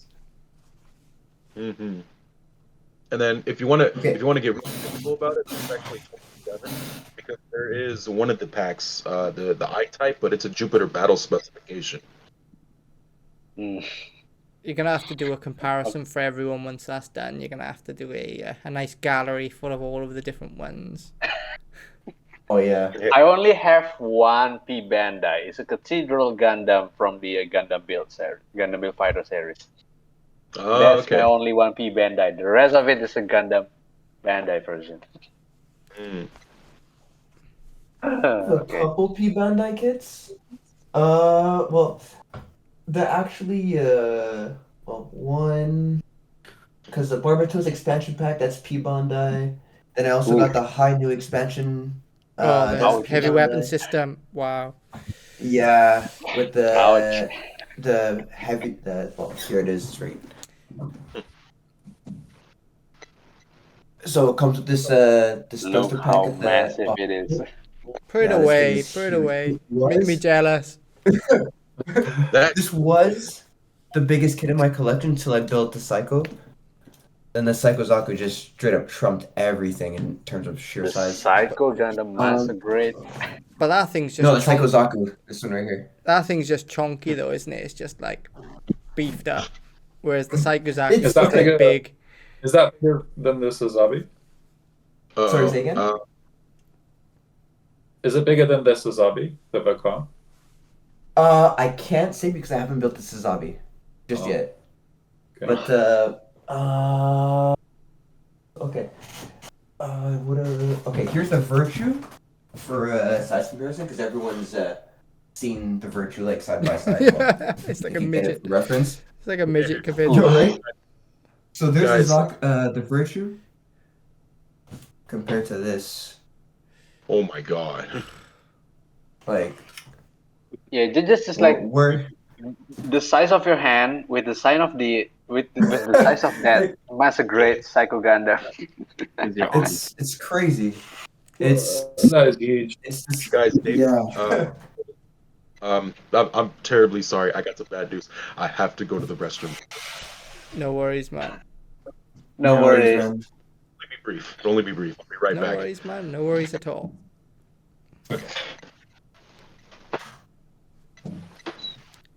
Yeah, Even So, yeah, the that Psycho Master Zaku's, Grade Psycho Gundam cannot be compared with the size of the Perfect Grade X78. I feel that how huge that Master Grade Psycho Gundam is. No, okay. To be honest, I feel like even like the PGs might will slow trump it in size because like 160 to 1/100, it's the. Oh yeah, that's easily bigger. What I was You okay. need the In Neo terms of Zeon. height, easily, but in terms of length, then the Psycho Table Zaku still space. got that beat. Yeah. I was, Yeah. I Yeah. was checking out some reviews because like I've been looking at possibly going into PG, and apparently the biggest mobile suit, not including mobile armor, the biggest mobile suit you can buy is the Banshee Known. That's the actual like biggest. Ooh, 160. really? Yeah, 160. Even Because- bigger than the Phoenix. Can you buy a Phoenix? It might have been the review might have come out before the Phoenix. They're the same okay. kit though, right? But anyway, that's like the biggest aside from like the Dendrobium. Is it the Dendrobium? Oh, And Rena's like got the a Neo Dendro. Zeon and stuff, but they someone don't count. said Dendrobium. Oh wow! Look at that beast. I had God, one. look at the Dendrobium and Dendros. look at the Kshatriya a minute. Oh, No, yeah. right? Like, look at that. It's crazy. That's My a high Dendro. grade. Little too. Dendro. Satria Good. Repair. Are we talking about big kids? Because I got something. Oh, let's see. Oh Oh yeah, boy. you have something. I got something. Let's see. Let's Because see. I'm just sort of like that's kind of me. I'm just going up in scale. From I started at like SD, then RG, then MG, then to like I don't know where I'm gonna go now. I had the Nightingale, and now it's just like where'd you go after the Nightingale? That's where you go after the Nightingale. Yeah. Is the Penelope quite big as well? Then I don't know. I haven't built it, but it looks pretty big. I saw it. You In the guys ready? Gun- I saw it in the Gundam base, and it's sort of like. I mean, it's sort of like standard sized, but it takes up a lot of yeah. room. A little bit like the Psycho Zaku. Gotcha. It sort of takes. It's like. Or like the.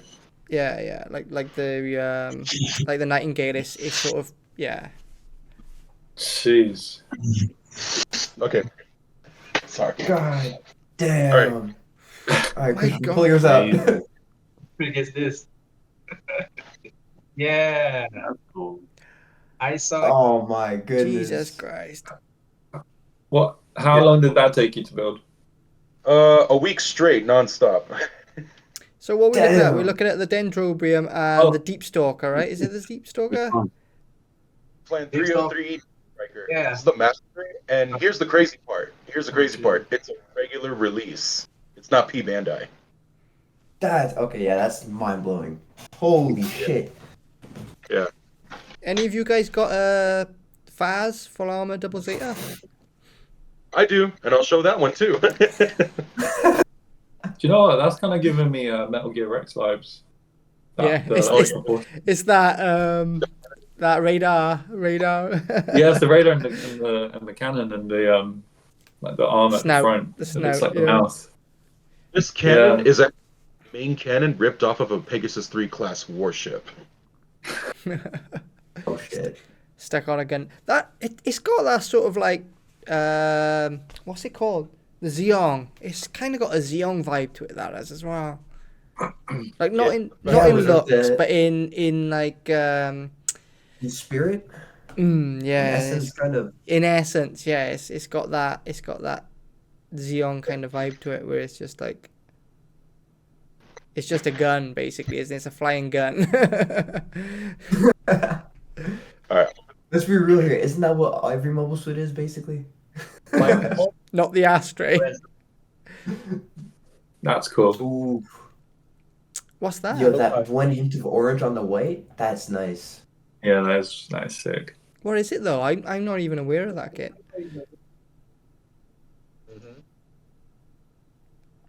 Reno, Reno, what we are we want looking at? answers. There's my name. Custom decal. Nice. But what kit is that though? You want to know?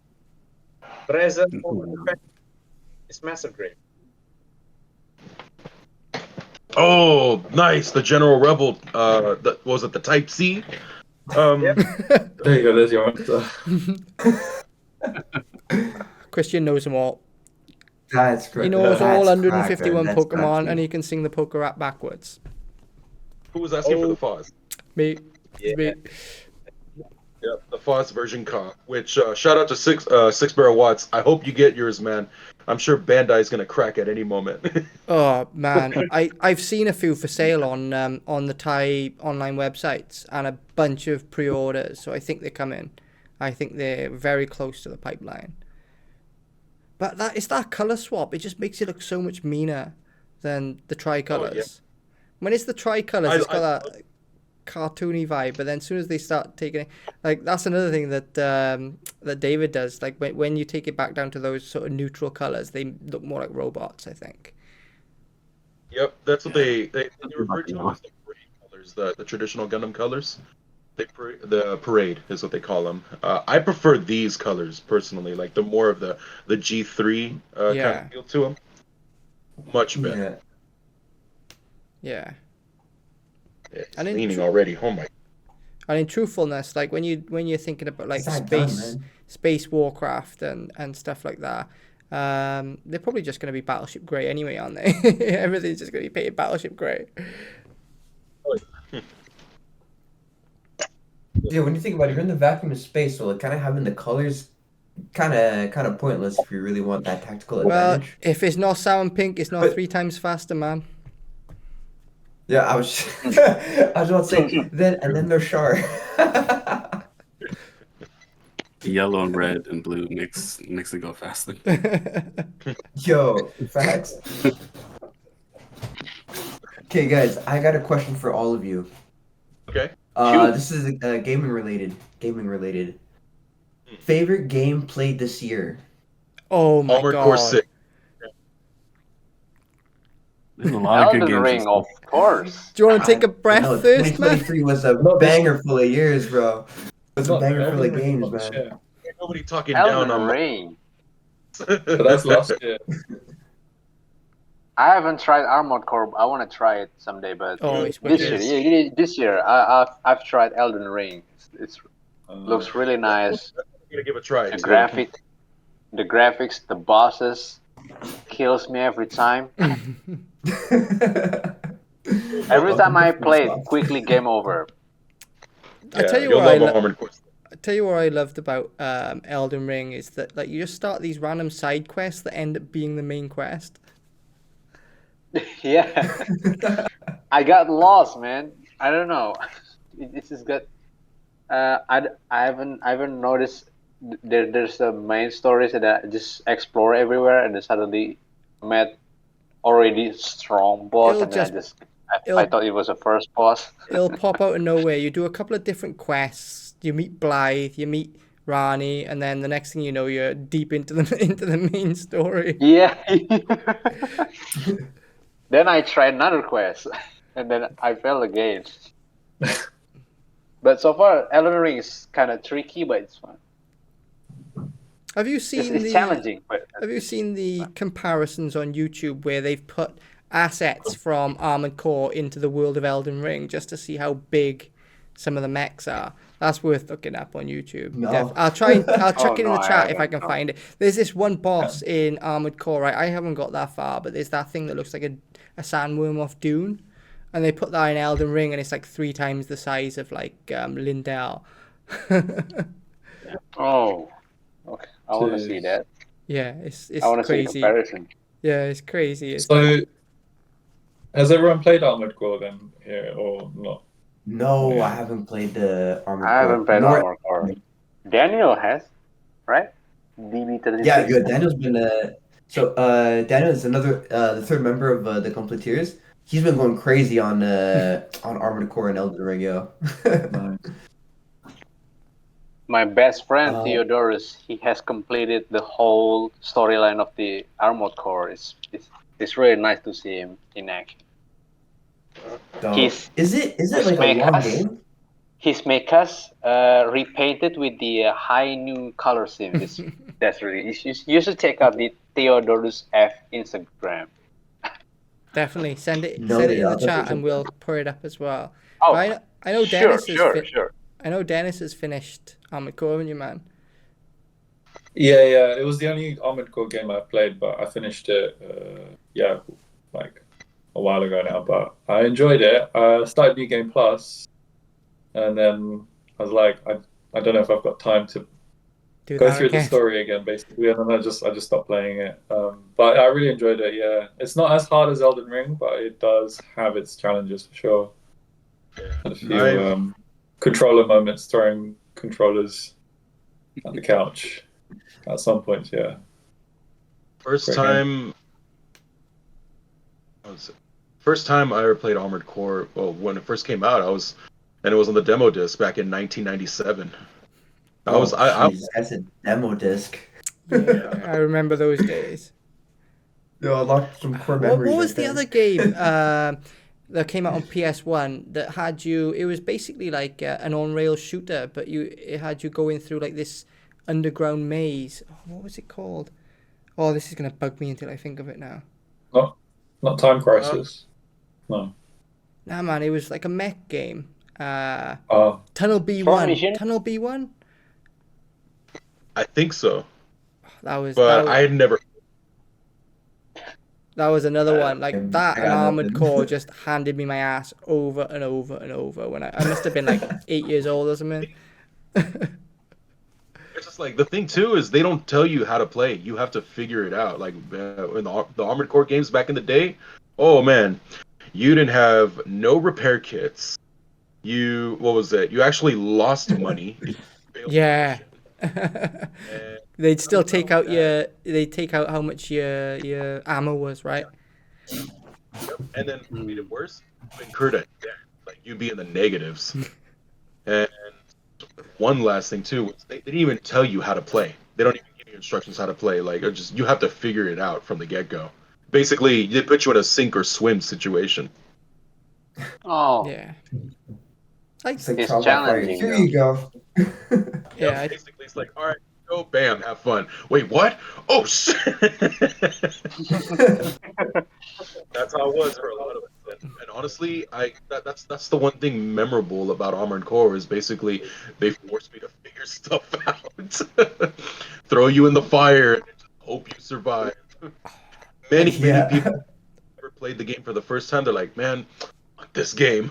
Yeah. But others like myself, like, dude, this is fun. And I've played all through all the generations of Armored Core except for the 5th gen, Armored Core 5 and Verdict Day. I've never had the chance to play those games. oh, I tell you what I loved about games back in those days as well, and it might be the same. It might be an age thing, but like back then, like if you bought a game, that was like an investment. Like if you weren't good at that game, you better get good because you weren't getting another game for 6 months, at least for I like. agree. I agree. Yes. it's true.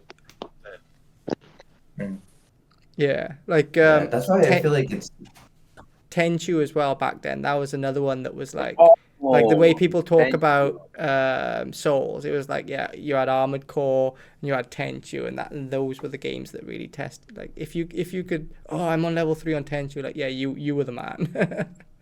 Legend of Gaia, Anybody's ever played Street Shinobi? Fighter, Yeah, I've played Shinobi. Shinobi Dude, Do. that game was hard. I kept getting stuck on the wolves that had the swords in their mouths. Like, oh my god. game I never played now. Same experience. Yeah, Got the same issue. Oh my. I wish Yeah, I had this year the there's same so many game right games. now, and I'm gonna beat the game a couple of times more. Yeah, those were Yeah. back in the days Right of the now there's, Game Shark, though, man. Any of you guys ever had a Game Shark where you just like load up whatever level you wanted to Yeah. play? Oh Oh, yeah. Oh, yeah. dude, yeah.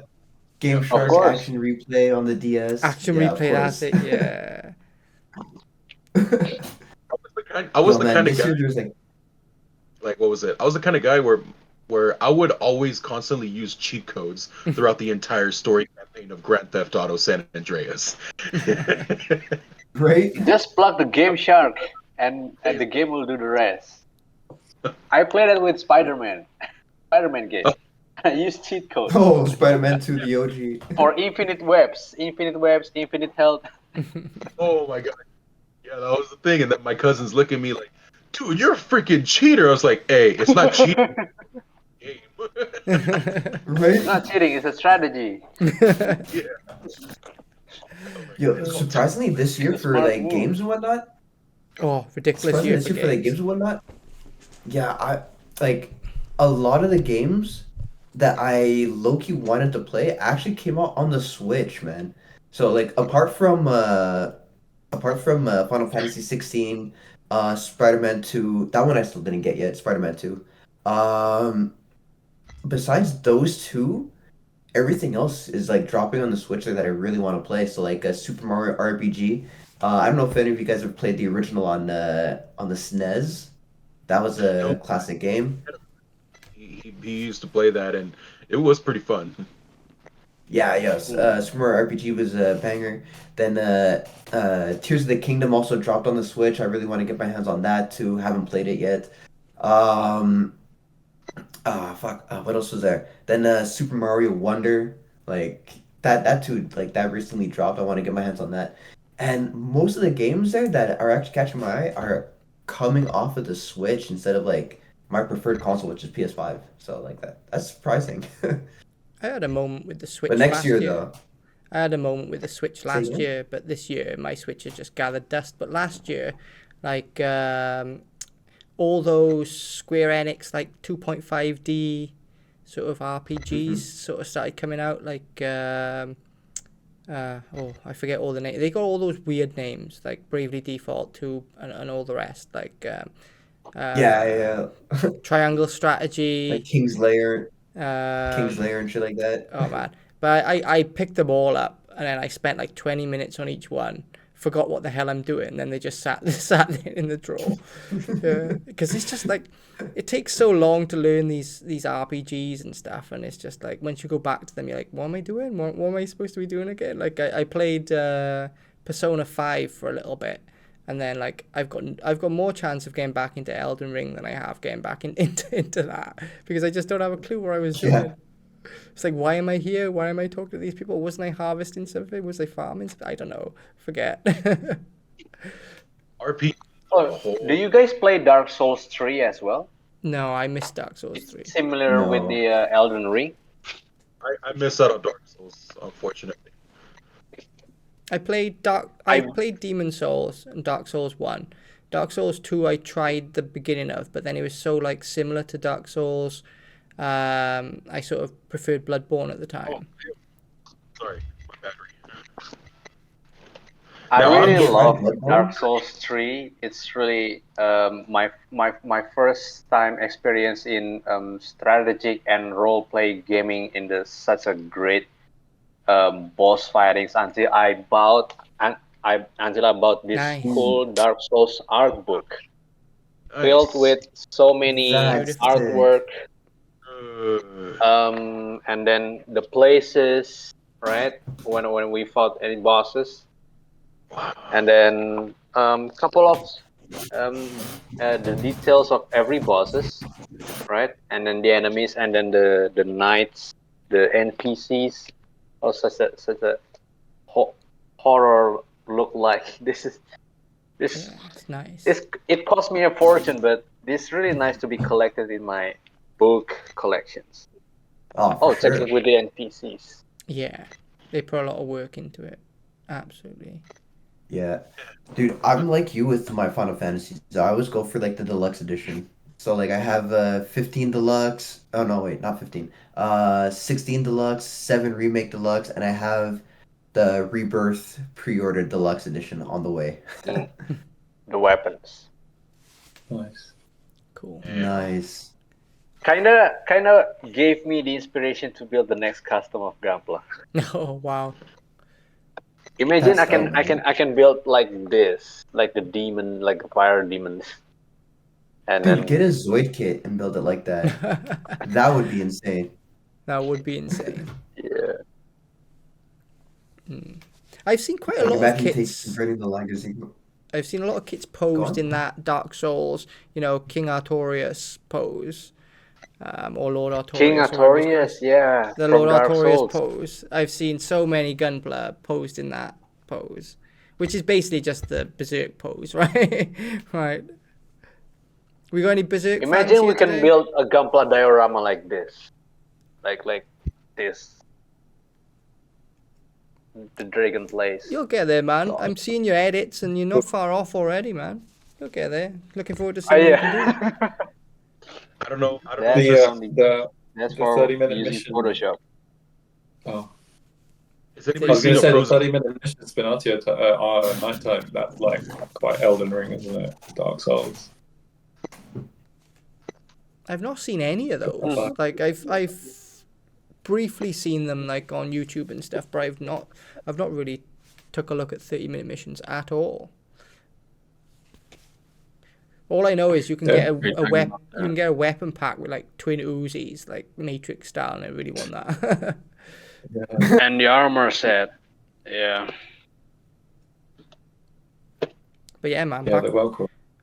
back to games. This year has been crazy. Like this is the only year I know where games like Diablo, Mortal Kombat, Call of Duty, Assassin's Creed can all come out and be forgotten about within a week. I know. It was just so condensed this year, especially towards like the latter end of the year. Oh my god. There was just like banger after banger after banger title just dropping. So what did everyone pick then? What was because like no one's got time to play everything. What did everyone pick to play this year? Or at least towards the end of the year. Yeah, okay. I gotta say the two that I spent the most time on, and one I regret, and I'm gonna say that one for last. But when I say it, if you guys have been following some gaming news, you would understand. So number one for me would be Final Fantasy 16. I know me and David had a little conversation about this before. In terms of gameplay, it was a great game if you're looking at it from an action game perspective. In terms of a RPG, I felt or JRPG, I felt it was like heavily lacking. But overall, like it was still a great game.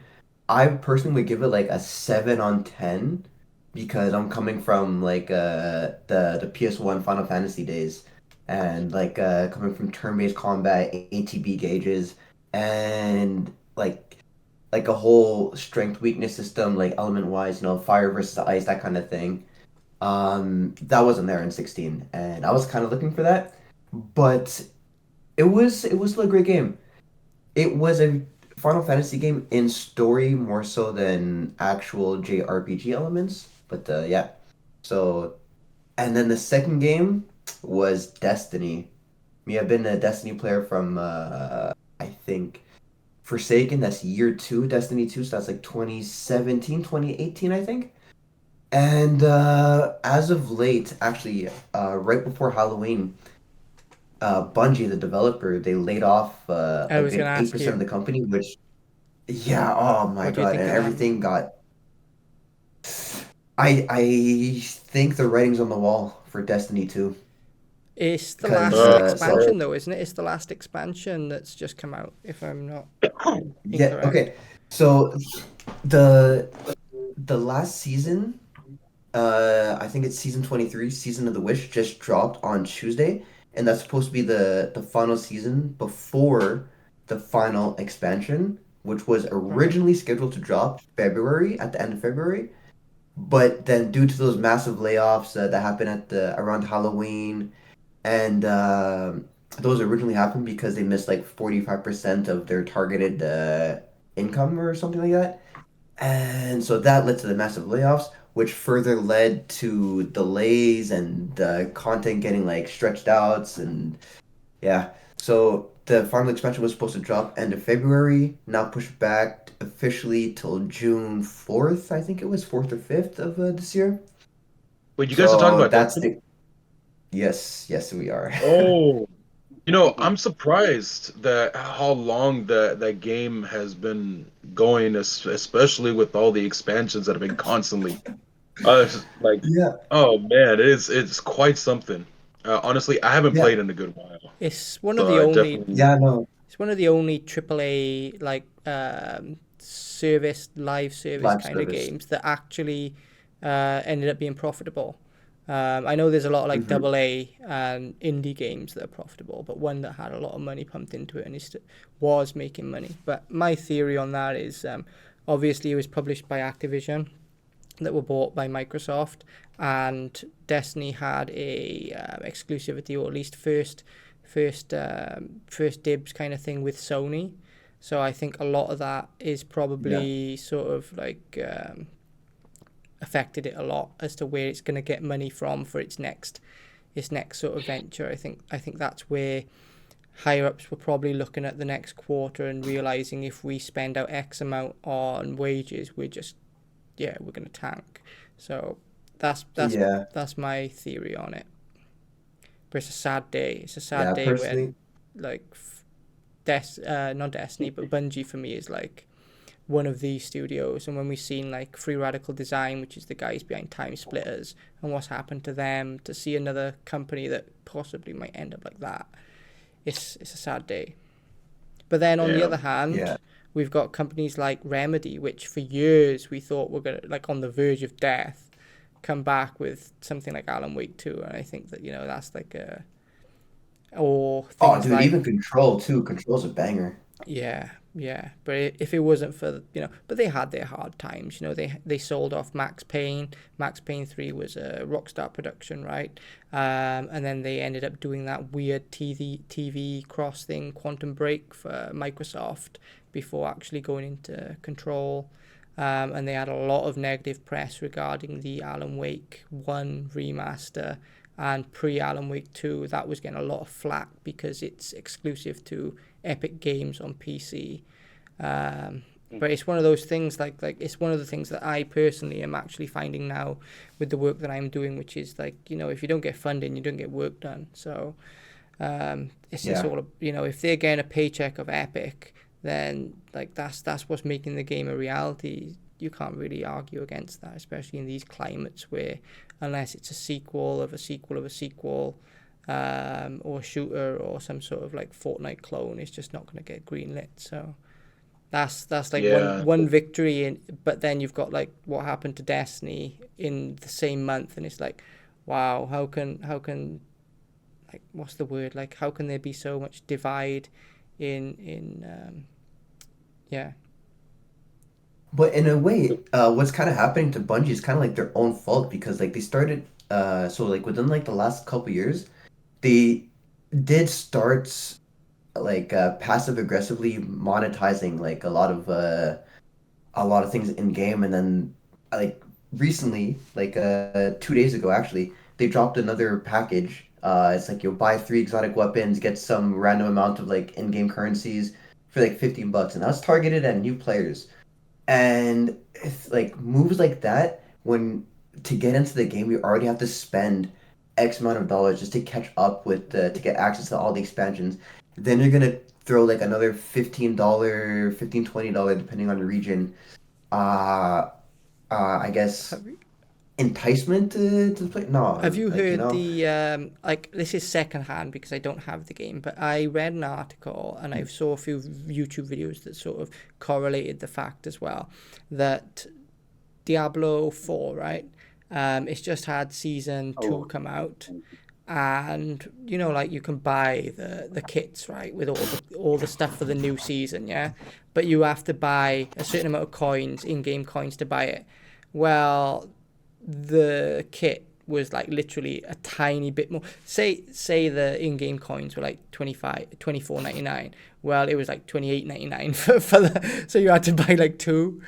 Because it oh was, yeah, yeah, oh my, okay. and everyone like it's like they I don't know if they fixed it now or what, but it was like that. I think is a bit naughty.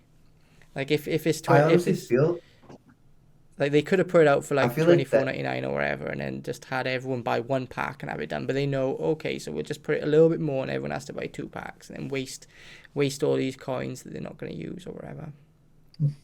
I feel like that premium currency thing is not just localized to like one or two games. That's just like generalized because if you look at any like type of game, like for example Clash of Clans, you want to buy a gem package or something, it's always some like odd number of gems or diamonds or what, like regardless of the Yeah. game, you know. Yeah, they know what they're Like doing. They make you just buy more. explained. They know what they're Yeah, doing. like Destiny, I have 200 silver sitting in my thing. I bought the package years ago. It came with like 1,500. The thing I wanted to get was like 1,300, and now I have 200 just sitting there 200 doing left, jack, and I yeah. can't. Yeah, but you Yeah, couldn't buy like the 1,000 or whatever. Like, yeah, nope, nope. exactly. It They know was exactly what yeah. they're doing. Yeah. That's how they get you to buy more. It was That's SOBs, man. I get his business, a but fuck. sneaky business practice. That's what that is. 100%, 100%. Do we think the days of like full games at 50 quid or $70, do you think them days are over? Yes. I remember I when didn't the games hesitate were with like that. £20. Sorry, in the Yeah. UK GBP.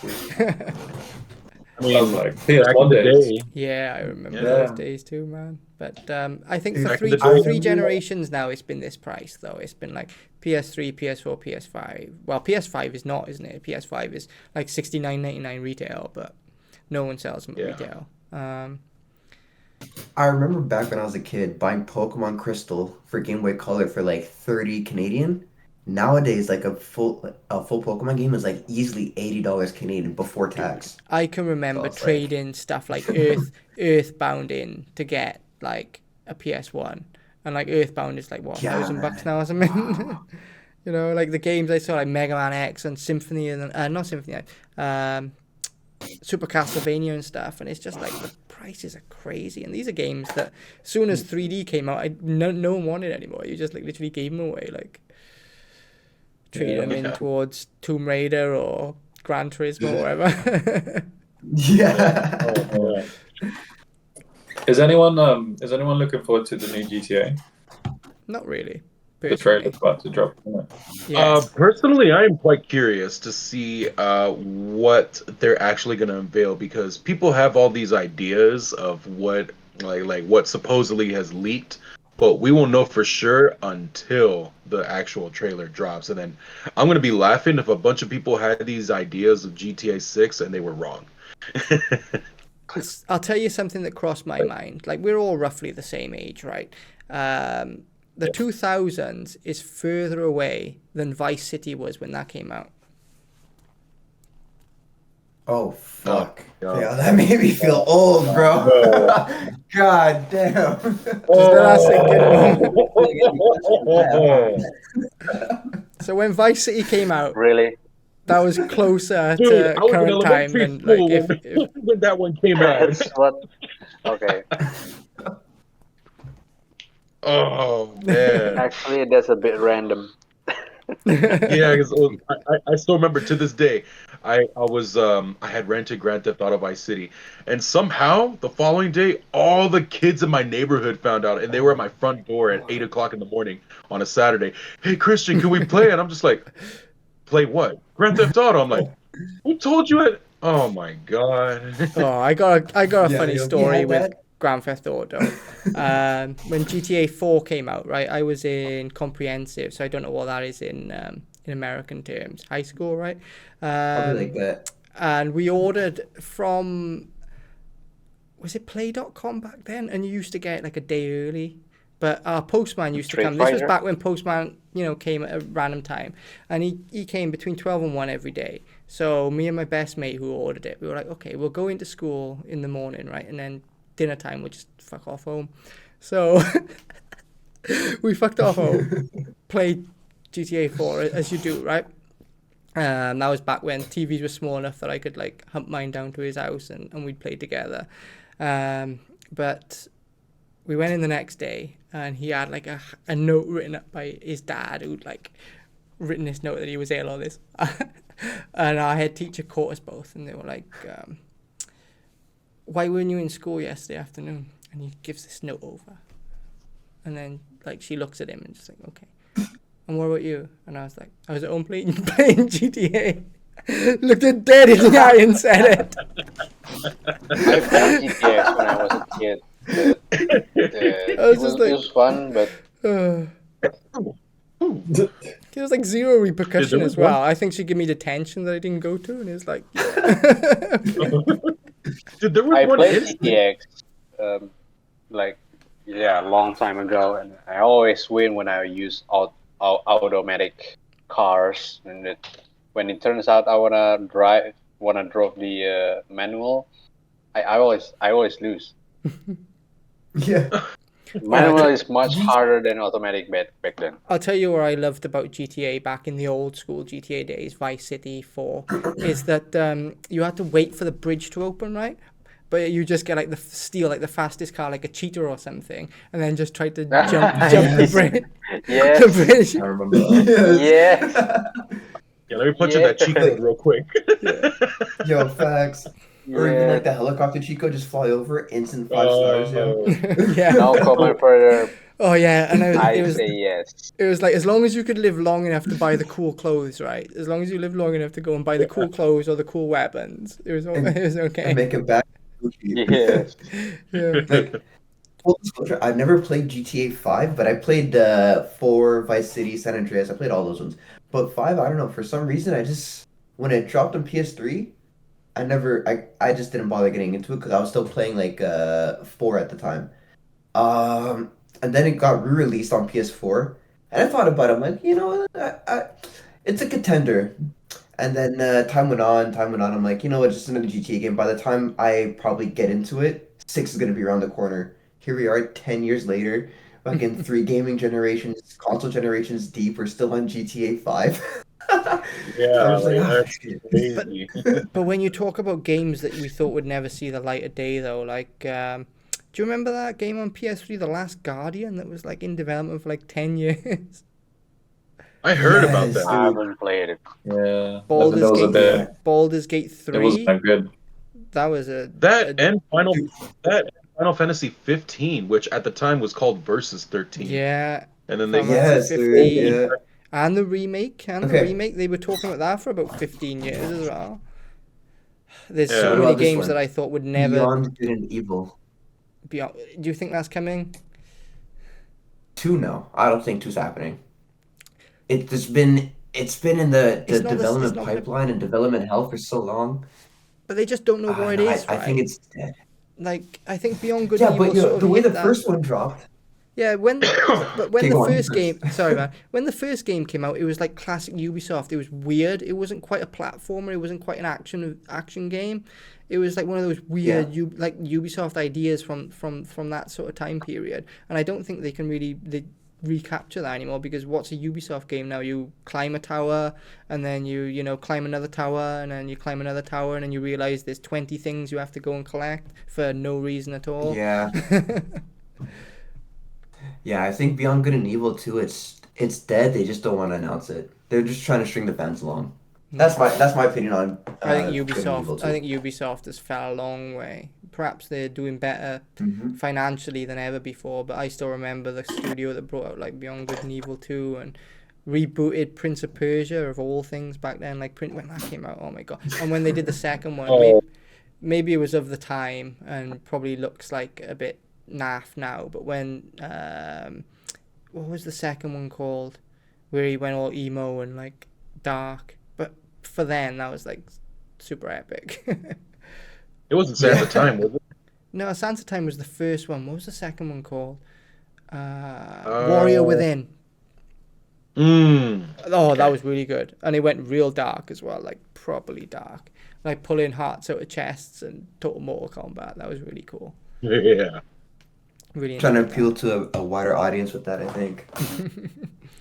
I think it was just like the moment in time, wasn't it? Because like maybe we were 13 when Sands of Time came out, and then we were like 16 when Warrior Within came out, and it was just like it hit us, or it hit me at that right time where, you know, you just start getting a bit edgy or whatever, right? But yeah. It's solidified in my memory at least. Yeah. Okay. But yeah, anyway, this year, like Baldur's Gate 3, never thought that would come out. Never in a million years. Alan Wake 2, that's 10 years in the making. My God, and they're games that are not only dropping, but they're dropping and they're like amazing. They're not broken, like, I don't know. Duke Nukem Forever. Dude, Dude,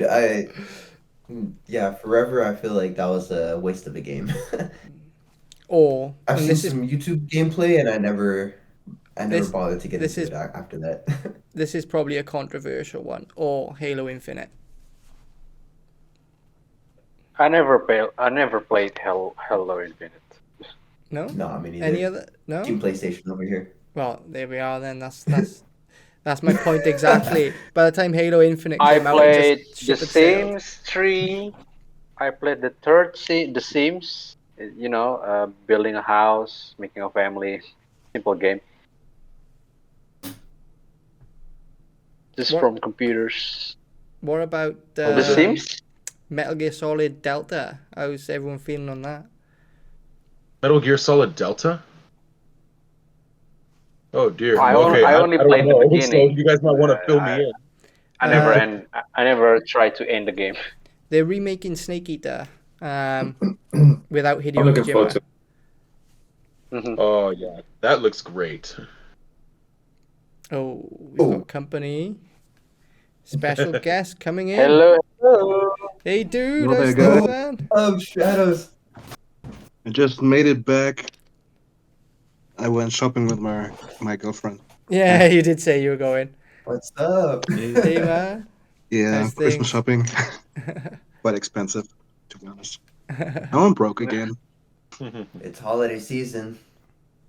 Yeah. You just So, caught us talking video How are you games. doing, guys? Just caught us talking video games, man.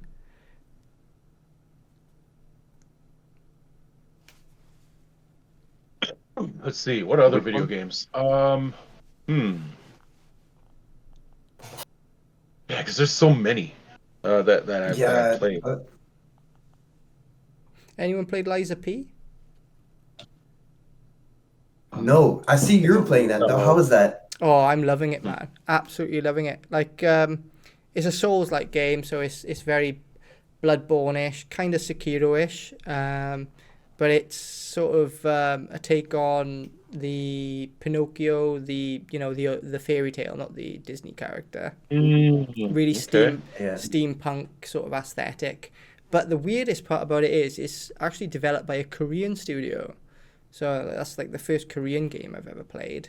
And even though it does lean heavily into that sort of Bloodborne, Sekiro territory, it also really gives me vibes of like that old school PlayStation 2 hack and slash when, sort of Devil May Cry,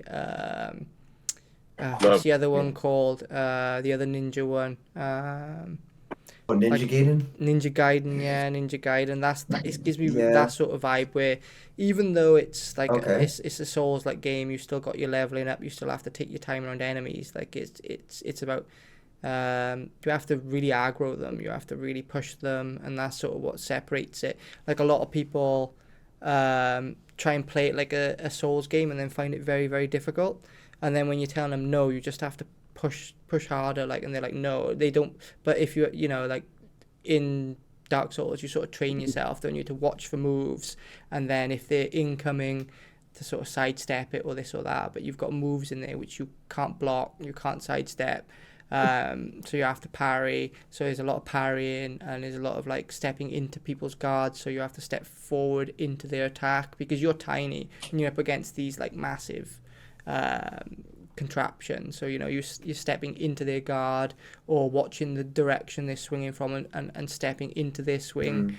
And it's sort of like I talked with David a little bit about this. It's like the monkey fight on Sekiro, where you learn one way of playing a game, then you have to sort of relearn it completely because everything you've learned is just thrown out the window. And I think that's why a lot of people are struggling with Laser P. What was it? I think I know what you were talking about. And then there's a second one that comes in during that fight, I believe. Okay, there's a guy on YouTube that recorded his whole experience, and he rages I know who you're talking hard. Yeah, that video too. Yeah, hard on that one. You meet this ape, right? For those of you who don't know or memories fuzzy, you meet this ape, right? And in Sekiro, every single thing is about perfect parry, don't get hit. And this ape comes in and it literally just throws shit at you. Like it picks its own shit up, throws it at you. You get poisoned. It is like the only way to defeat this ape is to just non-stop, relentlessly attack it. And then when it dies, a big centipede comes out of its head, and then you have to fight this centipede. And then like literally 20 minutes into the game later, you think you're safe. Okay, I've killed this fucking thing now. You go into this cave. What jumps from the top of the cave into the cave is this fucking ape you just killed. And you get halfway through its health bar, and this fucking other ape comes in, and you're up against two of them. Oh my god! That fight is just. Yeah. And I have it in my backlog too, in my PlayStation backlog. I think I might get into that. Just experience that. Security. I know it's a big nope moment for people. Be careful, man. Yeah, I know. I know it's a big nope moment for a lot of people, but I'm down to test it out. I mean, what's the worst that could possibly happen? I found Sekiro though, and other people have said the same thing. Is like Sekiro is a little bit like a rhythm game, where once you start knowing their attack patterns, you can play it like a rhythm game. So once you've beaten one enemy, even though like it might have been the most massive ordeal ever, you can beat it. It's like your health or regeneration has much less to do with fighting the enemies than like in Dark Souls. Like if you've upgraded the wrong path in Dark Souls, or if your weapon's underpowered, like you're fucked. You have to go back out and grind. But in Sekiro, once you can actually figure out what's going on, you can tend to not really have to grind or anything. Gotcha. Get on it, man. It's an awesome Thanks for that. Thanks for the pre-prep. You're just gonna be dreading that monkey all the way through. Oh, there's worse ones before the like the giant snake. Going to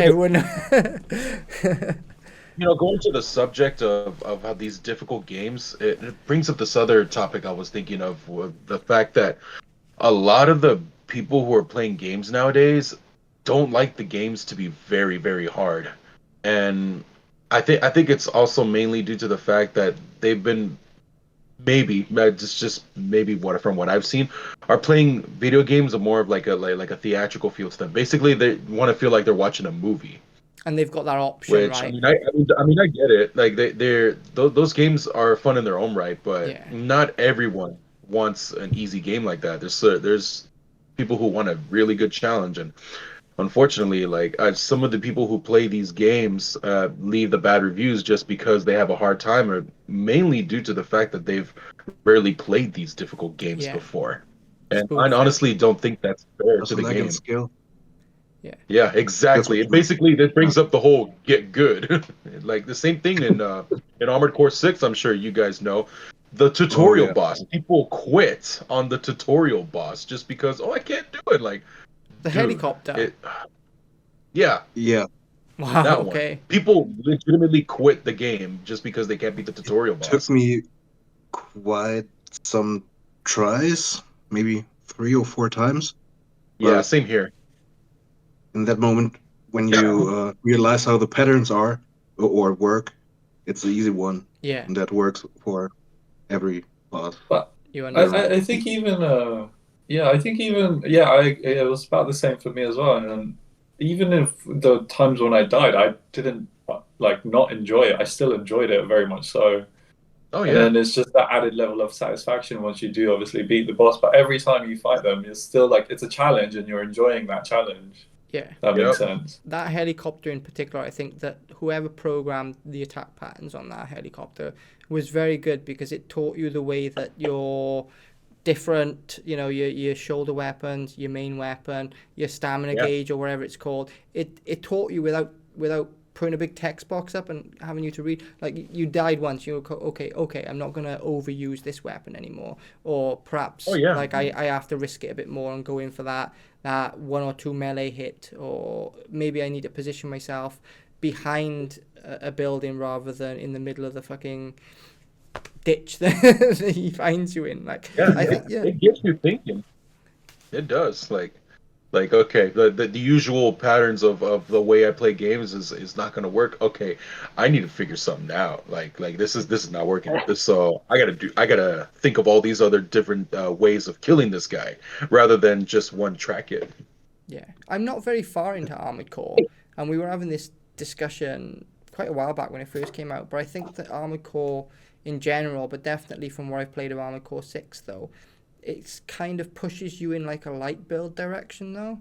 I feel that like you get rewarded for being more agile, at least in the section of the game, the first sort of section of the game that I've played. I don't know how that pans out later on, but I'd definitely like to hear some opinions on that. Well, I mean, there are some aspects of the game where you definitely do benefit for being a light build. However, what was it? I'm on the third playthrough. I haven't finished it yet, but there was one. I guess people go out about it differently, but I had to switch to a heavy tank tread build just to get to this one part of the mission, and it basically facing multiple enemies that I can't I myself couldn't kill in like one fell swoop. I was like, okay, I gotta switch it up. I ended up going all heavy, basically. All right. So there are times where just like you do have to go the heavy route. I mean, if you can, if you have to. I just find like on my playthrough so far, like heavy stuff just ends up being more of a hindrance to myself personally. Like the only thing that like I talked to Dennis about this a little bit is that I really like the rocket launcher because of the splash damage on the smaller enemies. Because sometimes if you don't quite get that lock on, because it does it for you, right? If you don't quite get the lock on the right one, if you've got the rocket launcher, chances are you'll take all three out.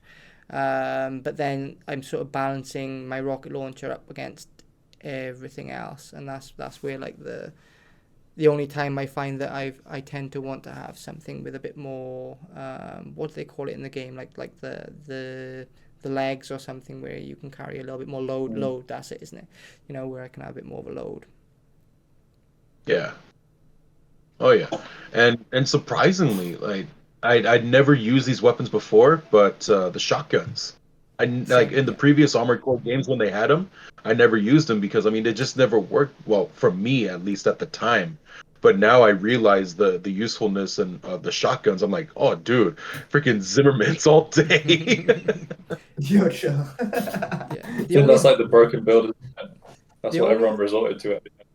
The only reason I sort of like the rocket launcher over the shotgun is range, because I like the shotgun for the same reason. You can just sort of like quickly turn and then boom, like especially with like if someone's trying to flank you, someone's small, and you're just taking too much fire from one direction. Like a shotgun will do a really good job of just sort of what's the word, like thinning the herd sort of thing. But with the rocket launcher, you've got range as well. If you need to basically, thrust out, thrust backwards out of a situation, and you can still deal that same sort of splash damage. That's where my sort of theory comes in. But again, like I said, I'm struggling. The only thing I struggle with is once I start wanting that rocket launcher, I have to figure out, okay, like how am I gonna account for this load.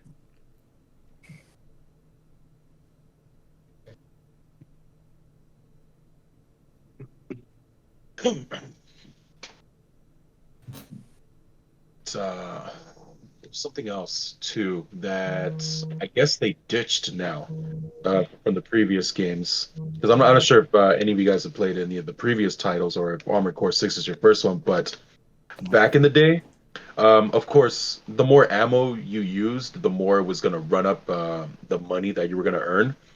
But back then, you didn't get any ammo penalties if you used energy weapons. Right. Yeah. However, in this game, however, it looks like they did away with that. You still get penalized. Yeah. Ah. Because there was Yeah, because one. There was one. There was one weapon in particular on the first game, right? And if you got that weapon, it was basically like a get out of jail free card because it just didn't eat ammo at all. oh yeah, oh yeah, I remember those. What was it? And this weapon has been through the game since its existence. The Karasawa. Basically, they a lot of people call it the one hitter quitter because yeah, I kid you not, like the one hitter quitter. That one and the Moonlight Blade too, because those are basically the most powerful weapons in the game. Yeah, the Moonlight Blade's But been in all of them, isn't it? yeah, and however, at the cost of it could be either weight or ammunition in the case of the Karasawa. Like you're only limited to so many shots with that weapon because of how powerful it is. Yeah. I tell you But what, yeah, that's unless anyone else has got sort of anything to say about video games that they feel strongly about this year, I think it's probably time we sort of wrapped everything up and talked about perhaps the next year, what we're looking forward to in the next year, whatever that may be. It doesn't have to be Gunpla or anything, and unless sort of, because I know as we're recording this, it's the start of December, but it'll probably be nearer towards the end of December when I upload it. So let's just see if we can see the new year in and wish everyone the best, isn't it? So yeah. if anyone's got anything to say about the new year, do we want to go in any sort of direction? Should we start off? Dennis, do you want to start off, man? Yeah, sure. To be honest, like, personally, I just want to build more like custom stuff. Sorry, I'm going back to Gunpla, I guess, but yeah, like custom kits because I don't really paint a lot, and I want to get into it, and I want to learn more about different types of paints as well. So like not just Tamiya ones because I've only used Tamiya, but I know there's like loads of others, and I really want to try Guyana's. I know Dave Blue Car, you I spoke to. I asked you one time about Gaia notes, but yeah, I think that's probably kind of like my goal, maybe like personal goal for next year, just to kind of build more custom kits I think and just see how. everyone's got their favorites, right? Like I know Joe, he likes, I forget the name, you'll have to hit him up, but it's basically acrylic based stuff. Fault Zero, he likes water based stuff, and then I'm sure there's other people who prefer enamel as well. Me personally, like, you can't go wrong with acrylic. Acrylic's pretty easy to get rid of, it doesn't really react with anything. Water based is cool, but it's pretty hard to find. And then enamel's got a much better finish, much nicer finish, but you gotta know what you're doing with it, I think. Yeah, for sure. And then heading over to David Blucara. I think the same. I think like getting into more custom work and trying to like improve, the little things like clean up, removing all the nubs like really nicely. So I want to venture into like more scribe designs and plot plates and whatnot, but I feel like I could still get better in that area first, so I want to get like as clean results as possible with like some paints and stuff like that. So Cool. so before I move into the other areas, David, so I want to do that. he's disappeared. Oh. I tell you what, we'll have to come back to David. Okay, this has messed things up a little bit for everyone watching because it's gone on. I tell you what, how about Reno? How about you, man? I know we went over it a little bit about what you wanted to do with your podcasts next year, but outside of your podcast, what are you looking forward to next year, man? Us, it's been same like before. Getting introduced, getting to know more new Gabal builders, invite more Gabal builders. I welcome everyone to join the podcast. I want to learn every Gabla journey. That's one of my purpose, one of my goals in 2024, and then create more Gunpla builds. Like I already pre-ordered the Destroy Gundam, the big one. Then after that, I continue creating my Gundam alternate dimension stories with this chapter 3, and then with my photo editings. I wanna keep improving my editing skills, and then just be crazy with my stories, and then yeah, so far so good. Cool. I hope I can actually make Gunpla collaboration with you guys. Maybe Christmas builds, New Year builds, even Valentine builds, and any kind of builds. Valentine's build. That's where we're at, guys. That's where we're at. Yeah, let's do it. We got Formula cool. February and Valentine's builds. That's where we gotta be. Already got the perfect couple. Yeah. Chinese New Year builds, and any kind of event builds. We can do that together. Yeah, definitely. Nice, Um, nice. I'm just going to quickly jump back to David Blucara. I did want to ask you, like, when a new kit comes out, does that change what you want to do with it? Like, do you have a plan of like, okay, I want to do scribing, then find a kit to scribe, or do you see a kit come out and go, oh, that's perfect for this, and then sort of change your plans according to the kit?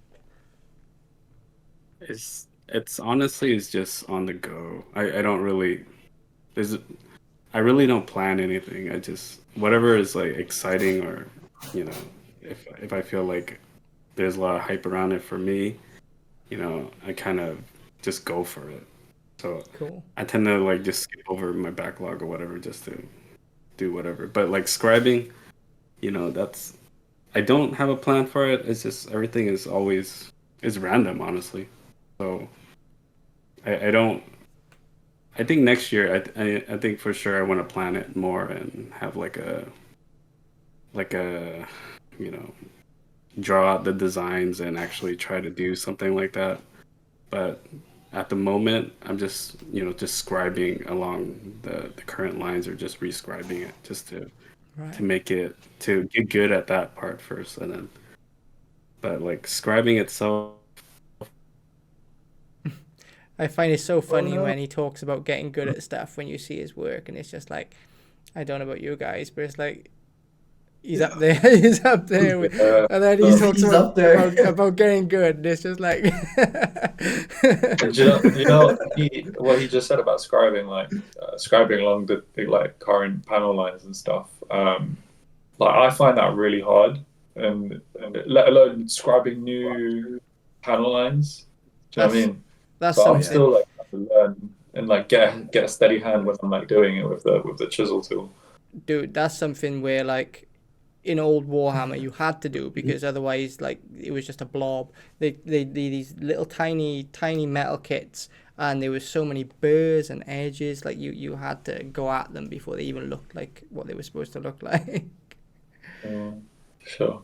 Yeah, sorry about that, but yeah, like I think if you guys want to learn scribing, it's like just scribe against like some corner, or just rescribe the lines and stuff, and then I feel like you kind of get better at just like the whole the way that the tool works, and how the material on the plastic works and stuff like that. Because sometimes there's like stuff that happens, like the edge will pop out, and then you have to clean around the edges of whatever you scribe and stuff like that.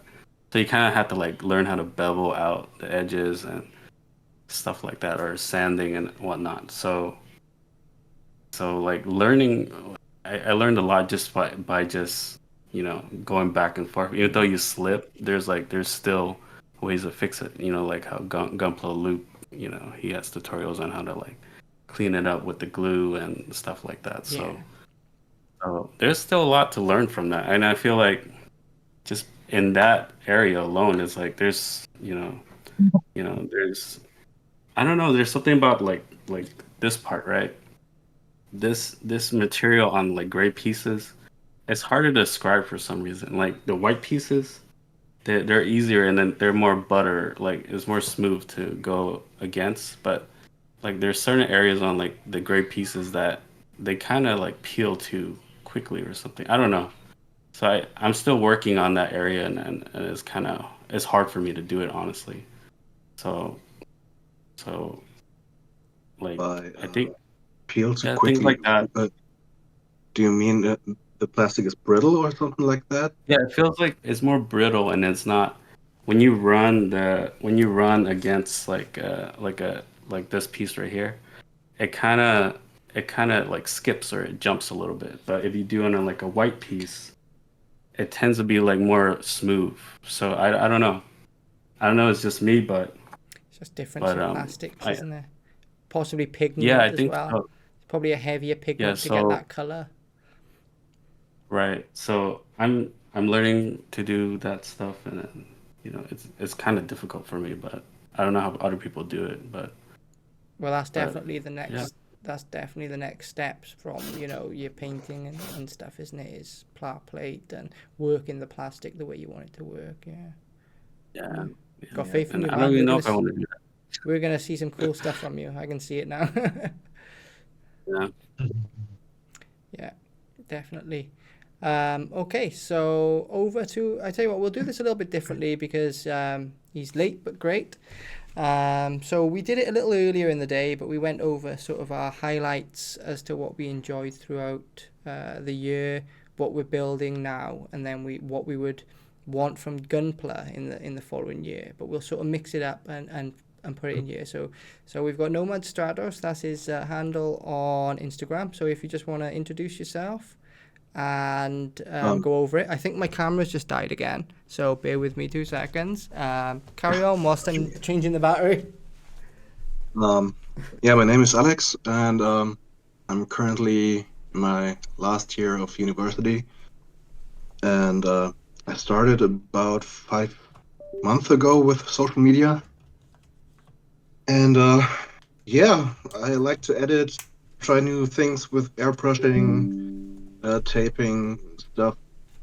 I'm still pretty scared of scribing. It's a whole mysterium around it. I just can't wrap my head around it, and yeah. But it was a fun journey so far, and I learned a lot, and get to know fun guys like you, and yeah, That's something quite happy to that's be here. something every single one of us has said, that like top of the list Yeah. of Gunpla is the community. I think that's Yeah. really something that resonates with people, just being able to talk about something. 100%. How's that And MGX, the man? community I know you've isn't just as toxic as other communities like Warhammer or tank building or something like that. yeah. And yeah, it Yeah. resonates very, very good with me. That's great. That's great. Well, I can see everyone here trying to do their part with the community. There's not a single person here who isn't putting their sort of 2 cents, whether it be like at the top of the scale. We've got Dennis opening up a store that sells Gundam in one of the worst places in the world to find Gundam. Like that's crazy. Oh yeah. We've got There's no Pete Bandai here in the UK, by the way. That has to get like like they have to imported. they have to fight Warhammer though, don't they? Like Warhammer's on every high street. Like they just don't have a True. chance, man. I think you've definitely got a chance by knowing your clientele, which is something I think that a chain store couldn't do. There's no way they could sort of, because everything has to be blanket, right? Like I come from a retail, like I spent 10 years in retail. There's different strategies, and I think that there's no way they could fight Warhammer on Warhammer's terms. But I think what you're doing, man, and the conversations we've had, I think that the community is, what's the word I'm looking for? The community should be grateful for what you're doing, because in the coming years, I think that it's going to be a boon to the Gunpla community in the UK. Definitely. Yeah. No, I appreciate that, and I guess I'll add is that it's still an emerging market. It's not quite blown up here in the UK just yet, and that's why, for example, we don't have things like P-Banda yet. But I think because I spoke to some people, because I know some people at Bandai now, and they told me that they're actually trying to impress people over in Japan by showing that there is a demand, and that's the kind of goal. So obviously, they told me that all the retailers that exist in the UK at the moment, like it's good, the ones that exist, because and that there are more coming and showing up. It just means that we're building up that hype, we're building up that demand, so that everybody can enjoy Gunpla and Gundam and enjoy this hobby together. And it is a community thing. So yeah. And I see you getting stock not to take away, but you're getting stock all the time. It's one of those things where, like, in a couple of years, I think that one kit that everyone wants or whatever, and they can't find it, where they're going to find it? They're going to find it at Rivals Corner. I think it's definitely going to be the case, because you know what you're ordering, man. You're not just ticking a box or taking a paycheck. I think you really got your finger on the pulse. You're talking to everyone. You invested yourself. I think that it's gonna pay off, man. I appreciate that. Yeah, and then going around the circle, we've got Reno doing his interactive stories and his podcasts as well, just getting people together, because that's what it's about, isn't it? It's about finding people that we otherwise wouldn't come across in our day-to-day lives, who've got interest for this crazy hobby of spending way too much money on plastic pieces that aren't even a thing until we spend tens of hours on them. It's nuts when you describe it like that, isn't it? But and what ties it together, really like Christian, where to have someone who knows, how can I put it, why is this kit cool? Like Christian will tell you why it's cool. Why is the Victory 2 cool? He'll tell you exactly why it's cool. And being able to see things outside of the realms of the norm. Because if you go into a store, where you're going to see a Strike Freedom, a Barbatos, an RX-78, they're really cool kits, and they're the backbone of our hobby. But when you want to expand out, where do you go? If there wasn't people like Christian, then it's a closed circle. And then over to Trey and what you're doing with your projects, Project Chimeras and other stuff that I don't really want to bring up, because that's all top secret. And it's embracing putting your own stamp on it, where it takes that customizing to another level, where it's not a unicorn anymore, it's Trey's unicorn. And then on the other spectrum of customizing, we've got David Blucara, where he's taking something and making it the best that it possibly can be, or at least that's what I see him doing anyway. I think that I don't know, I've sort of went off on a tangent and I've took away from you, mate, but I just had to say something, because that's why I take time out of my day. That's why I want to gather you all here, because it's where else would this happen? You're not you get a car, you've got Cars and Coffee. You're into football, you've got the Saturday Game. But when you're into Gundam, where else are we going to get this? So I don't want to give up on the podcast. And even though my schedule is getting pretty full, it's not something that's going to disappear. It's something that I definitely want to keep on doing. And for everyone who watches, as well as us ourselves, if you want to hear us talk crap, then you've got 2 hours worth of crap. I think we're way past 2 hours today. We do. We've almost hit 3. We've just hit 3. Just hit 3. 3 hours? That's long. Okay. That's shorter than last week. Shorter than our last one, our lore special. Oh yeah. Yeah, that lore. I wasn't there, but I saw it I watched it afterwards, and that thing ran deep, boys. Oh my goodness. Yeah. Oh yeah, we did. Yeah, I hadn't even covered. I hadn't even covered all of the variants of the Formula project, And there was still the matter of the silhouette formula project that was made by Anaheim. Mm. Yeah. You know what? Oh my god. That sounds like episode 4 or episode 5. I could talk about Anaheim all day. Like I don't know much about them, but everything I hear is just so intriguing. It's just like I love cyberpunk. Cyberpunk is like what gets me going most. And every time Anaheim comes into conversation, it's like they're pulled straight out of a cyberpunk novel. Like they're just Yeah. as shady and two-faced and controlling and manipulative and market manipulating and they're the guys selling weapons to both sides, literally in this case. Money and power hungry. Yeah. Wow. Someone a while back told me that they were the Walmart of the Gundam world. Like, because basically wherever they go, they take over the businesses. Like for example, when the 1-year war ended, Zimad and Zionic, 2 companies that made the Xeon mobile suits, were absorbed into Anaheim. And in the same way, like Walmart, moves in, they're like, okay, all the small businesses close down and all the people start working for Walmart now. Like, And that's the nice thing I like about Gunpla as well, from the writer's side of things. Like there's so many parallels to, at the end of the day, yes, there's a lot of plot armor and there's a lot of things that are there to sell suits, especially when you go outside of UC. I find like 00, Wing, Seed, they tend to sort of have that more than the others. But like especially when you talk UC, when you talk IBO, even Witch from Mercury, like they tend to mirror, not directly, but they definitely mirror things that are real and ongoing, and struggles and problems that we have faced or are facing. Yeah. Mm-hmm. oh yeah, it gets Really deep. great. Yeah. Like IBO, I could talk about IBO forever. I absolutely love IBO. I think that like that ending is so perfect. It's like in a song, right? You need the lull before you get the heavy part.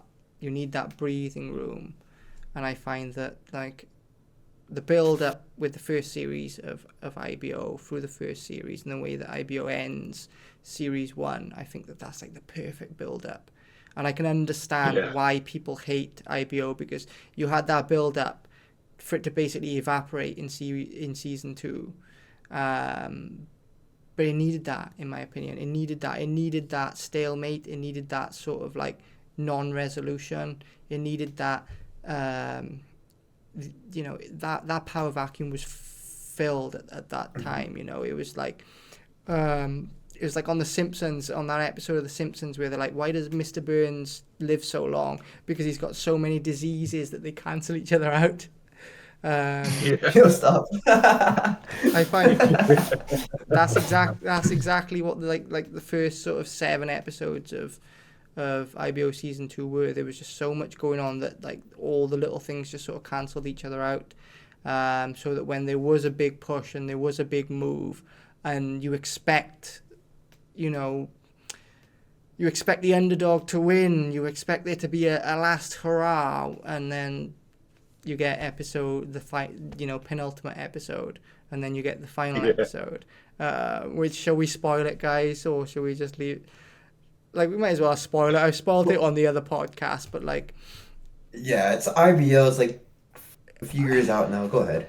I find that like it's so perfect that you've got the underdog in Tekkadan, right, and then you've got McGillis, who is so righteous in his actions, and he believes that his strength is the way forward, and you feel for a moment that this man is like a lion. He is who the fuck is going to take this dude out?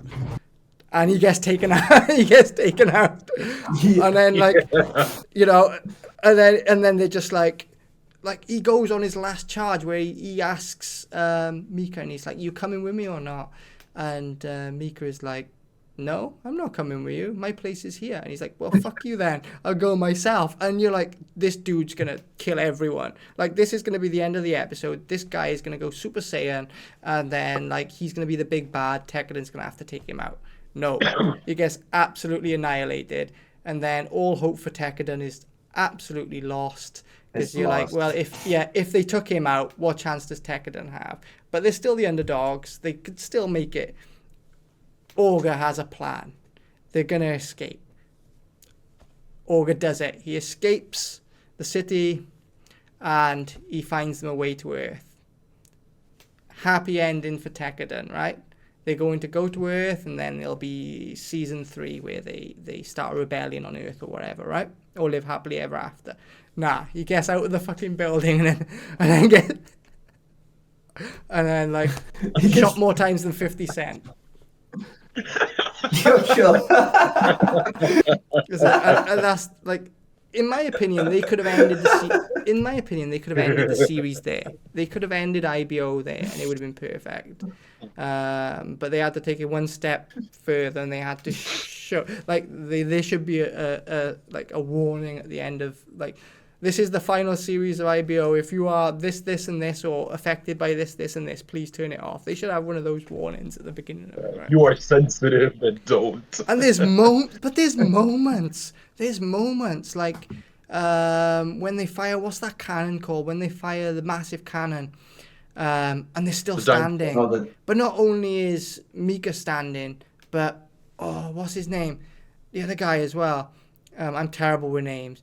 And he's just like, Akihiro, yeah, and he gets a chance to avenge like on the dude that he's been after for so long, and you're like, man, there's like a glimmer of hope that they're gonna make it. Just for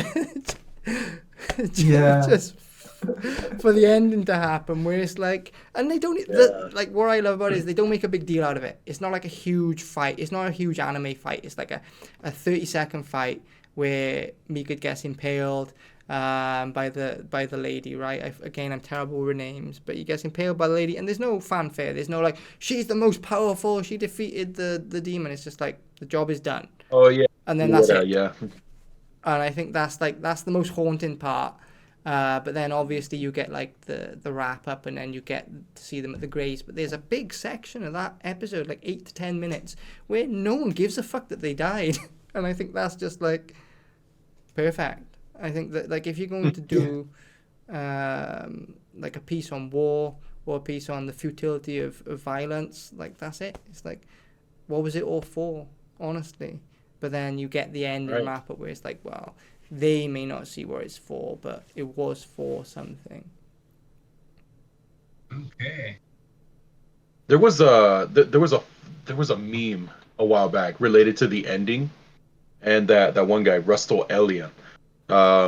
It was actually in the form of a tweet, like if the Gundam characters had their own Twitter accounts. I've seen this.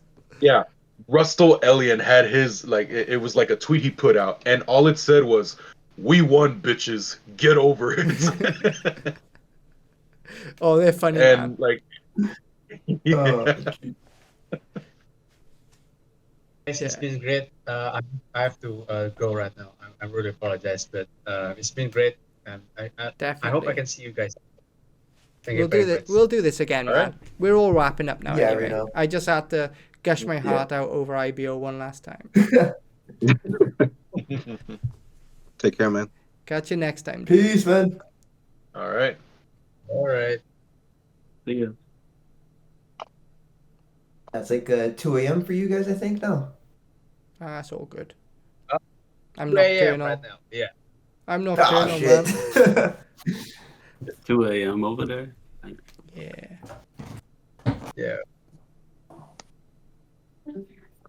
So was there any other points in Gundam that gave you that real feeling, like where it's like that real like etched in stone memory from Gundam? You mean besides UC or UC? Could be UC. Honestly, for me it's double O. That's why I picked the name of Nomad Stratos. Lock on Stratos. I don't know. I've built my first Gunpla when I was 5 years old. An old granddaddy, probably a knockoff version. and I don't know, Double O just made it that I don't know how to describe it. It was just something special, or yeah, I just liked it.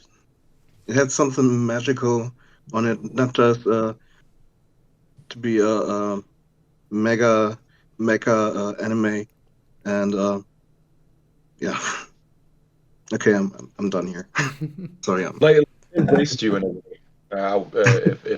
If that's what you mean, like if it embraced you in a way, because it kind of did for me.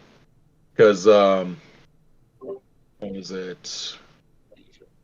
Well, I know Gundam Wing was what got me into Gundam, but then when there was a point where I almost nearly fell off with Gundam until I found out of Gundam 00's announcement back in high school, and that's what ultimately brought me back to Gundam and solidified. You know what?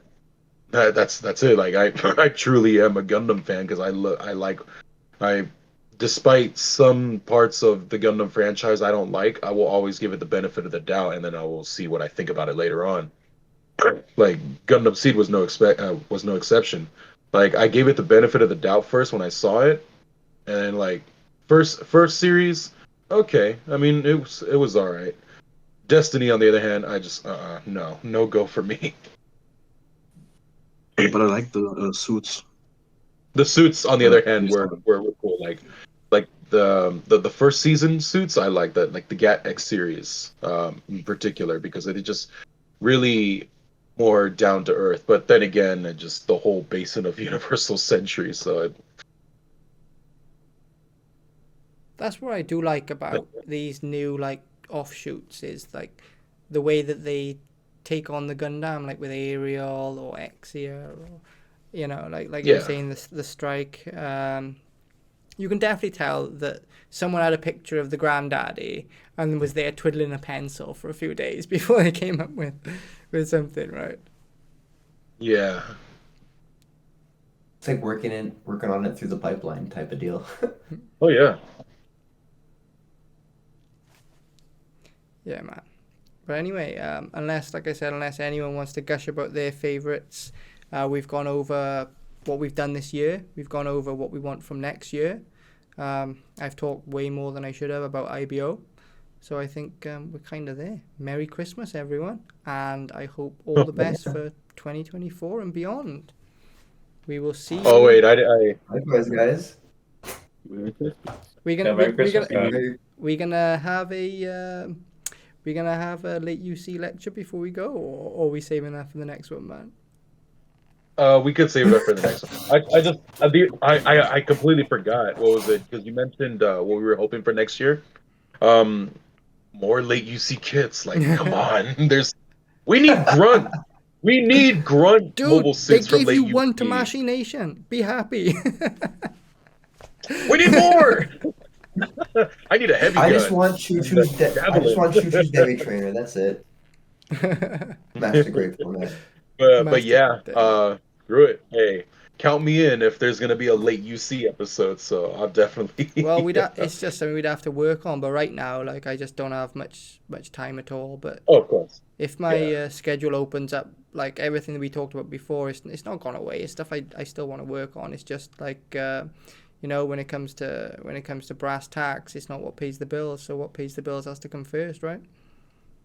Yeah. Oh yeah, for sure. Like I'm willing to wait, even if it's like a year or two, or who knows. Who knows, man? But we'll definitely put something in. Hopefully what we'll do is next year we'll do like a roundup of Hathaway's Flash before Hathaway's Flash Part 2 comes out, right? We'll will it into existence. Yo, you need that manifestation. Let's Yeah. go. Come on, Sunrise, hurry up! Go to Australia already. Man, I just want Thunderbolt Part 3. That's not so much to ask for. You know what? I'm with you on that. I would love to see more of Yeah. Thunderbolt animated. Because after reading the manga, I'm like, we need more Thunderbolt, definitely. I wish Okay, you read the manga. I don't read the manga. All I gotta say is Project Zeta. I tell you what, man. I wish they would Gotcha. digitize the manga because it's difficult to get hold of your English copies, right? So I wish they Yeah. would just digitize it. They're pretty good at digitizing like the shonen stuff, but when it comes to seinen, they're Yeah. just so off the ball. You have to wait so long for them to put it out. Like Elfen Lied has just gone up on the Apple Store. Like Elfen Lied. Oh, really? Oh, man, Yeah. it's been a long time since I've seen that.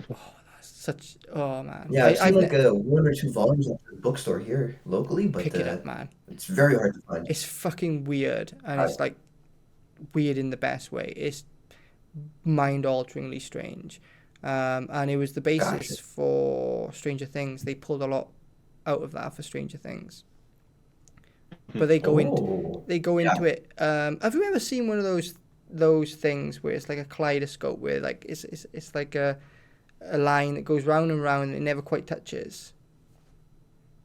That's like Elfen Lied. Like ideas go round and round. And you're like, oh, I understand where this is going. Nope. I understand where this is going. Nope. okay, got you. Yeah. So it's like a well-written. It's very well written in that It's sense, then. no, it's terribly written. The art is god awful. The guy is a pervert, right? But Yeah. I've never seen it. it's got such it's amazing. It's like it's got moments which are like so heartfelt and touching, like that it could fight IBO on some parts where like stuff will happen. Oh, okay. But like yeah, like it's written terribly. It's translated the best it can be, but it's still terrible. It's not literature at all. The artwork is god awful. Characters change faces as the episodes go along. And yeah, the guy is like a legit pervert. It is like 1% away from being hentai. Like, if this isn't selling Gotcha. you, I don't know what will. If this isn't selling you on Yeah. it, I don't know what will. No. Like you got me. You got me It's hooked, bro. it's Let's like talk about it with something it's I the want most to get fucked into up as well, thing ever. so. It's amazing. Yeah. Down. Is the You anime signed- the you same got me as the signed up already. like Christian? You've seen the anime, right? Is it the same as the because that's how the manga is, right? I mean, for the most part, I mean, they even throw in parts in the anime where you just like, whoa, what the heck? Yeah. Yeah. And like I honestly, when like watching, I'm just like, dude, I feel bad for these girls, man. Like, just it's terrible. Yeah, like the stuff they put them through is just like. Oh my god. I'd have to have a think about it. What do you think? Do you think it came before Evangelion? I'd have to look this up. That I don't know, because I know the anime came after the anime of Evangelion, but as far as the manga, I don't know. But it's got that vibe. Like Evangelion is Yeah. like super vanilla compared to Elfen Lied. Yeah, it just makes you depressed. Like Evangelion is like Metallica, right? Like Evangelion is Metallica, and Elfen Lied is Yeah. like proper metal. Basically. Yeah. So wait, But way yeah, off that's tangent yeah. But yeah, I got nothing else until next time. That's Yeah, my tank's empty too. Yeah, I'm running on fumes here. there. Cool stuff. Mhm. Cool stuff. So that's us signed out then. That's us signed out. I stopped recording now, guys.